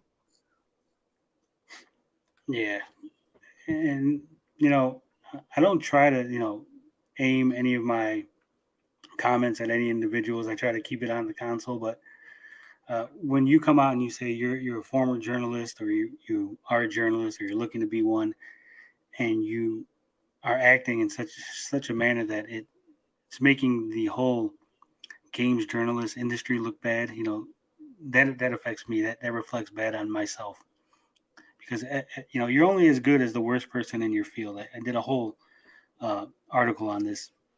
You know, when someone like Dean Takahashi plays Cuphead and he can't get past the tutorial, that doesn't just reflect bad on Dean. That reflects bad on all games journalists. We all look like idiots. Mm-hmm. And so, like I said, I do take it sort of personal, and I'm not trying to attack anyone on an individual level. Well, it's a reason why, you know, a lot of people, and I think people have given IGN a little bit more credit recently, but there for a while it was, you know, IGN was just criticized up and down for the way they were reviewing products and handling things. And it's to the point where people know now. And then that's why these channels exist. This is why someone like, you know, Darius exists. It's because of, not just because of e-beggars and all that stuff, but it's the integrity's not there, being dishonest and having someone call you out on it. And if you can't give an honest opinion, then maybe you should find another, you know, even if doing this little bit of journalism is just in your you know, spare time, maybe it's time to find something else, because like you said, it doesn't affect you. It might not affect the company. It might, but the most important thing is it's affecting the consumer. And when the consumer has, you know, choices like Amico, the Steam Deck, Playdate, all these things at their, you know, fingertips, especially with the thousands of games that come out on Steam and you know, Xbox Live, the PlayStation Store, all these places, it's now more important than ever, I think, for people to know what they're getting. Because, hey, look, you could spend $250 here, but hey, you got a Switch. You could buy this much content. You could buy, you know, a Switch Lite and maybe a couple Mario Karts. There's so many different things you can do at this day and age. And I think it's the market is really tight, that if you're not, like, I still respect journalists, and I don't base my buys off I like to get at least a couple different sides of it, and maybe they have some information that I don't know about.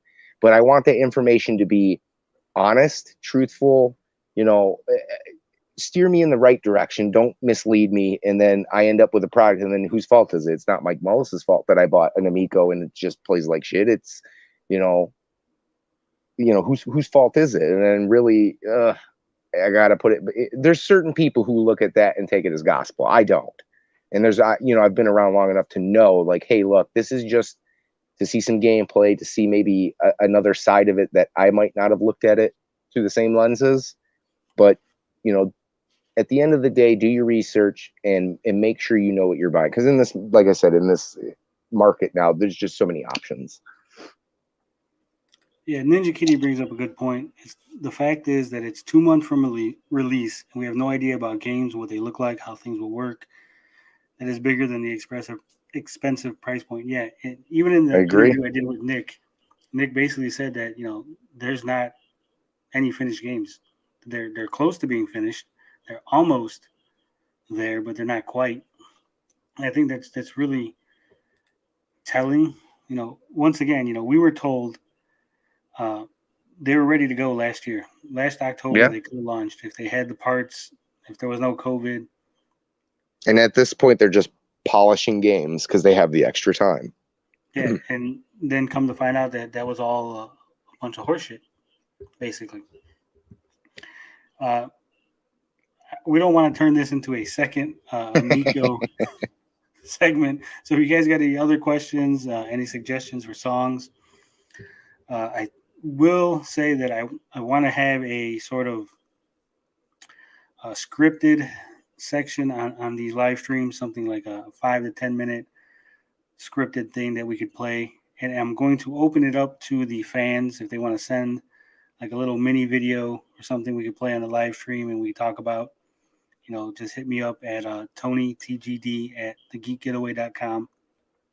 You know, you can send me a 5-10 minute video, keep it clean. You know, if you want to do a rant, or if you want to do some kind of raving about some new game, or maybe a mini review or something, and we'll put it on the stream, and I'll definitely link to your YouTube channel or whatever. So, you know, I want to open it up. Let the audience create some content for me, because I'm lazy like that, and I'd love to fill 10 minutes with someone else's stuff. Since Gary fully knows everything what he will get with the Playdate, he has no idea what he's getting with the Amico, which is launching earlier. Nope.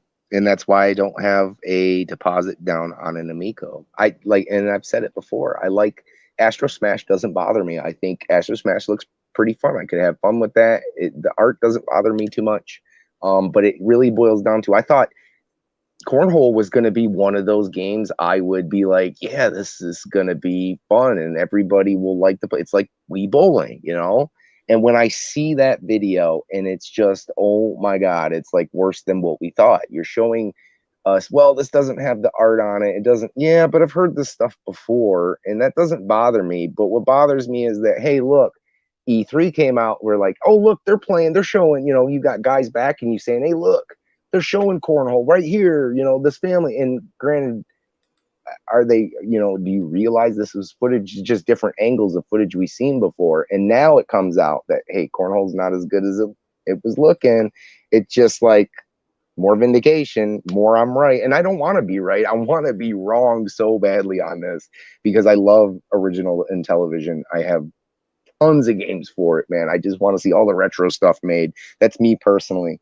But yeah, I know what I'm getting with the Playdate. I don't know what I'm getting with the Amico. And at that price point, I saved what, $50 in tax or whatever, and I got myself a Playdate, and I'm excited. And Open SDK, homebrew. I just have a feeling it's going to be good. It's going to be big.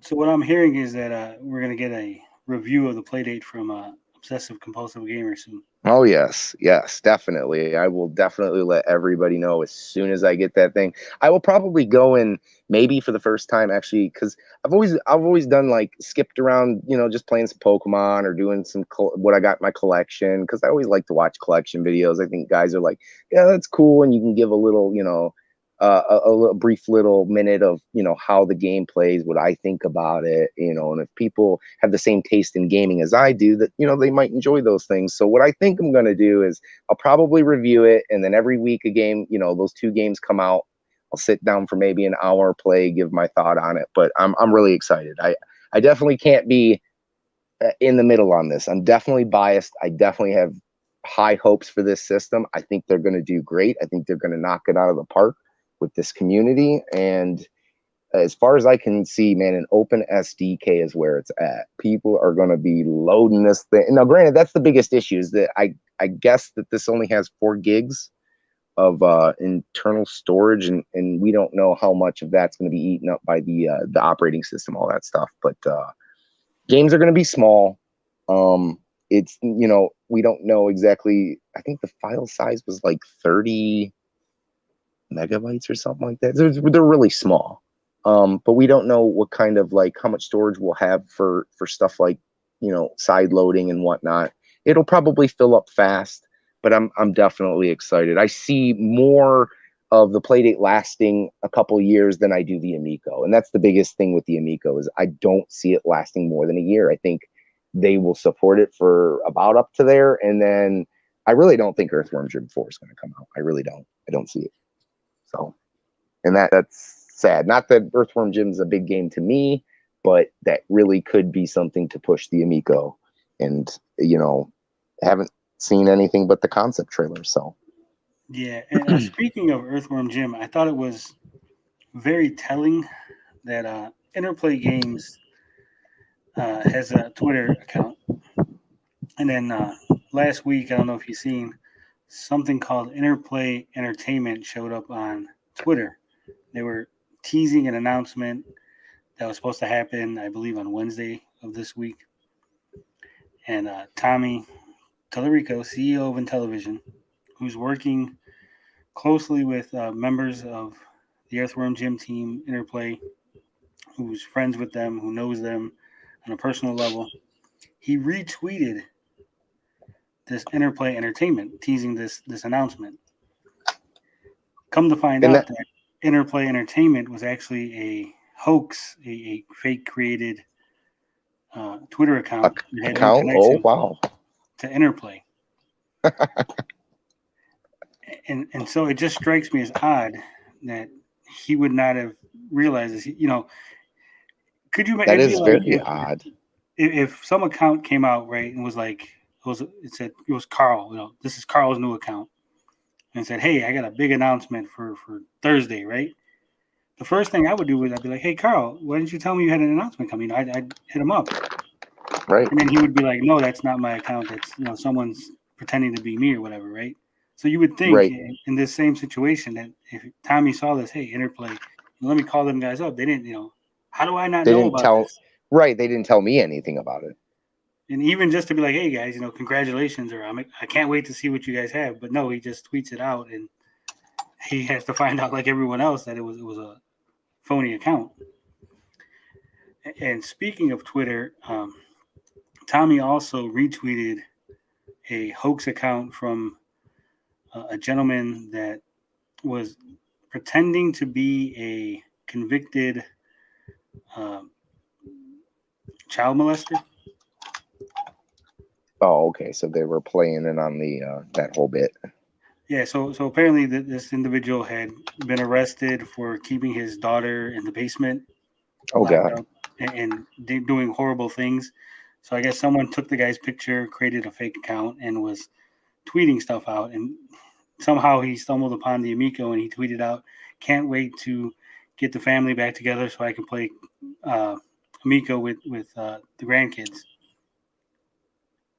And of course, Tommy, being so enthusiastic about retweeting people that are positive about the system, retweeted this guy's account out. Wow.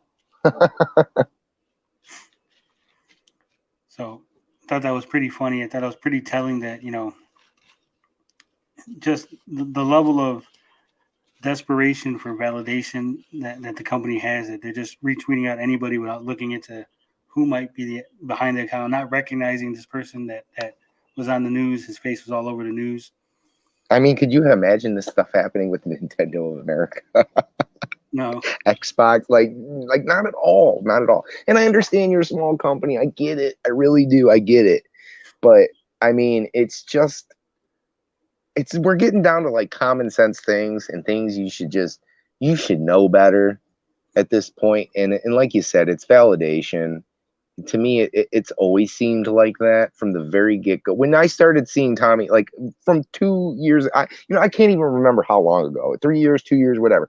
But the first time I seen Tommy, it was popped up on Pat and Ian's video, and it struck me as weird. Never in my life have I seen a CEO of a company personally hitting small YouTube channels. And granted, they're not huge. They are a small channel, but they're a great channel. And it seemed like, wait, you're trying to go after a retro crowd, but then the retro crowd's not who you're going after. So I don't get it. I mean, and then you're telling people, hey, look, you don't need to buy our system. It's just weird. And though they can say they haven't started marketing, but that's, to me, is your marketing. I mean, you're out there as a company saying, hey, we either want you, we don't want you. You're putting out videos of your product. That's marketing to me. I don't care if you spent a cent. It was free. Whoever did it, the guy, intern at the office did it. You're putting information out there, and you got to have that tough hide, because people are cannibals out here, man. They'll rip you apart. So you put your best foot forward and let your product speak for yourself. I've said that since day one, and I just haven't seen it from the Amico. And I really wish that Tommy and Pat, and they could squash this whole thing. I really wish Tommy could say, you know what, up until this point, I've kind of put my foot in my mouth, and I'm sorry to all of those. And anybody I might have disappointed who has had money invested into this, it hasn't been a good look. Maybe I can do better, and nobody's perfect. Pat and Ian aren't perfect, but they have been right. I think they were fair at the beginning. Now I do think Pat's getting on it's a personal level. It's like, yeah, you're going to shit the bed, and I'm going to show everybody now because you turned it into a pissing match. So at that point, I don't feel bad for Tommy, but this definitely could have all been avoided had the message been right from day one, and I don't think it's been right from day one. Yeah, I don't think that Tommy and Pat are ever going to be friendly. And I'll tell you what, I will give Pat credit for not cutting Tommy out of the video game years. He could have easily edited him out of the re-uploads, but he left him in there. So at least good on you for doing that, Pat. But Tommy did go personal. He did say a lot of things about Ian's medical condition and other things like that. Well, even when he talked to you, I thought it was just highly just off to be like, hey, look, we can talk about things, but I'll never be your friend. Like, that was like unnecessary. It's kind of unnecessary stuff that's just like, we know that we butt heads, okay? I know I'll probably never be Tommy Tallarico's friend, but at the same time, does it need to be said? Like, does Tommy need the certain things that he should step back and think about and say, hey, should I say this? It just gives a bad image. Like, all these other people are your friends, and if they're kissing your ass, they're great. But if you got some pushback, I'm not going to be friends with you, because we're not looking for a way to destroy you. I mean, if you stay on camera long enough, you're going to do that to yourself. But we want to be informative. That's all I've ever did. That's the only reason why I put that video out. I felt personally attacked for having an opinion and trying to clarify, hey, look, you need to focus on these things. At least if you're on the, in the retro gaming community and you're looking in the Amico and wanting to spend $250, I'm not going to reach these mommy bloggers and the casuals on the hyper casuals on their phones. I'm not going to reach these people, but I can reach people who do really care about gaming, the community that keeps gaming and probably has kept gaming alive. I'm 30 years in, and I've been buying games like I can't even play as many as I buy, within a week. But I think it's that our crowd that has kept things like the Amico possible, the Coleco Chameleon was possible because there was a crowd there for it. The Atari VCS, even those are not my cup of tea.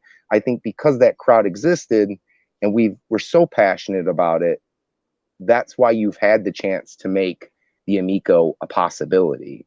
So, all right. So just to flash back a little so you can see on the screen, I did go to AmicoGames.com. You know, they basically document everything. They're really good for that. And as you can see, this is the tweet from Tommy Tellerico. It says, "Thank you. Looking forward to showing folks what we've been working so hard on for so long. So many talented and passionate people on the Intellivision team pouring everything they have into something we all love and cherish. We can't wait to share it with the world." Heart.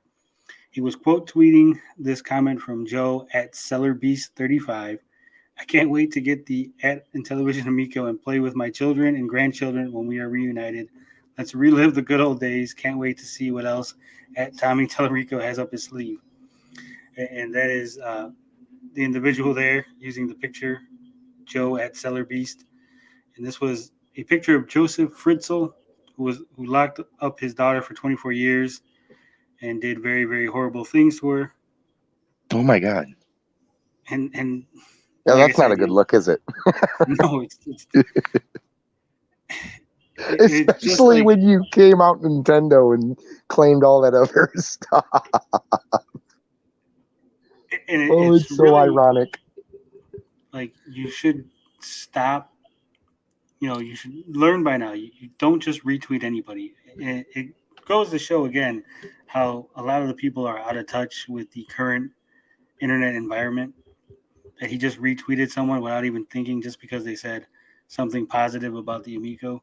Then maybe I should look into this person and see. Yeah, definitely. It's like, Well, I mean, the guy's name was at SellerBeast. At the very least, he should have said, "Wait a minute, this doesn't sound." I didn't even pick up on it until you just said it again. Oh, Like, that's so bad. So It's so bad. yeah. Seller beef. Apparently, the account did get reported, and it's off the internet. So Oh my God. You can't make this stuff up, can you? you can't. And thank God for Otto over there at AmicoGames.com. I know he's busy with his dude ranch. So the fact that he takes the time away from his family and his employees to go ahead and run AmicoGames.com, I really appreciate that. Hey Tony, I can't see how many people are we got in the still with us. Can we get a shout out to who's left in the room still listening to us talk? We got 6 people still in the room. I think Ninja Kitty, Samuda have an Amico Day channel. Okay. 56K warning might still be in there. I mean, whether or not there's 10 people, 20, 100 people. No, that's great. That's great. Anybody who'll listen to at least me blather all night, that's great. So I at least hope that I got some decent points, things that, are respected and that other people share that same thought. Like, I'm not out to destroy Tommy. I really don't want to. I think he's done enough to himself. I want to see it be successful. And as far as I don't see it, but I really wanted it to be something. I think there's a different approach. I think they would definitely, if you asked them, they would do things differently. But at the end of the day, I really hope that, at least the people we're coming across, I know we have our tight-knit group of guys that kind of share the same opinions, but I hope at least I've been informed that maybe somebody will come across and at least respect my opinion, as I've respected a lot of, guys on the other side. I think, I tried to make amends with Cyrus and said, I've said some nasty things, and, I feel bad about it. But at the same time, everybody's being attacked, it's just a whirlwind of just confusion, craziness surrounding the Amico. And personally, I don't think it looks good, but I just hope that, at least the guys that are listening enjoy and appreciate at least what you're doing. When I come on, Carl's great to have on every night. I think he's a staple. So yeah, Carl's a must-have. You got to have Carl on. I'm surprised that he left us today. It was very quite weird. early. He checked out early. He said he had to eat. I guess he was eating a late dinner. Checked out on us. As far as the people on the other side go, I've tried so many times to send out olive branches, to invite people onto this show, to invite people onto the channel. I'd have love to. I'd conversation. love to speak with Pete. I really would. I think Pete has not backpedaled, but put on the brakes a bit. And I think he's seen kind of where this was heading after E3, and he said, "Look, guys, I kind of want to take a step back." And he's been pretty. Even though I always talk about Pete and his attitude, which I think is great. It's great to be positive and all that. It's not me. I always see things with a fine scope. I look at it and I pick it apart, and that's just what I do. But I think that benefits some people, and some people like Saggy. She doesn't. He doesn't really want it. Like, there's people that don't want to hear it. And I know it's hard to hear that, but I think that's a general consensus of what people are thinking. At least my age, guys that might not have grown up with it, even though I did. I enjoy it. I just hope that everybody takes it to heart that we're not just trying to destroy Intellivision, Tommy Tallarico. That you have one pre-ordered, and I'm dying to hear what you think about it. And if I had the extra $250 to maybe throw down on it, I might. But there were other options available, and I went down the Playdate route. So Yeah, like I said, I would love to have other people on here. I did have Saggy on here once. I've invited Cyrus a couple of times. He has declined. Retro. And I died. Yeah, I was supposed to be on a Retro Bro show with a couple other individuals, but that got canceled after Tommy said that he was getting death threats, and basically I was told that it was partially my fault, that I fostered a community that has created these horrible people to threaten Tommy Tallarico.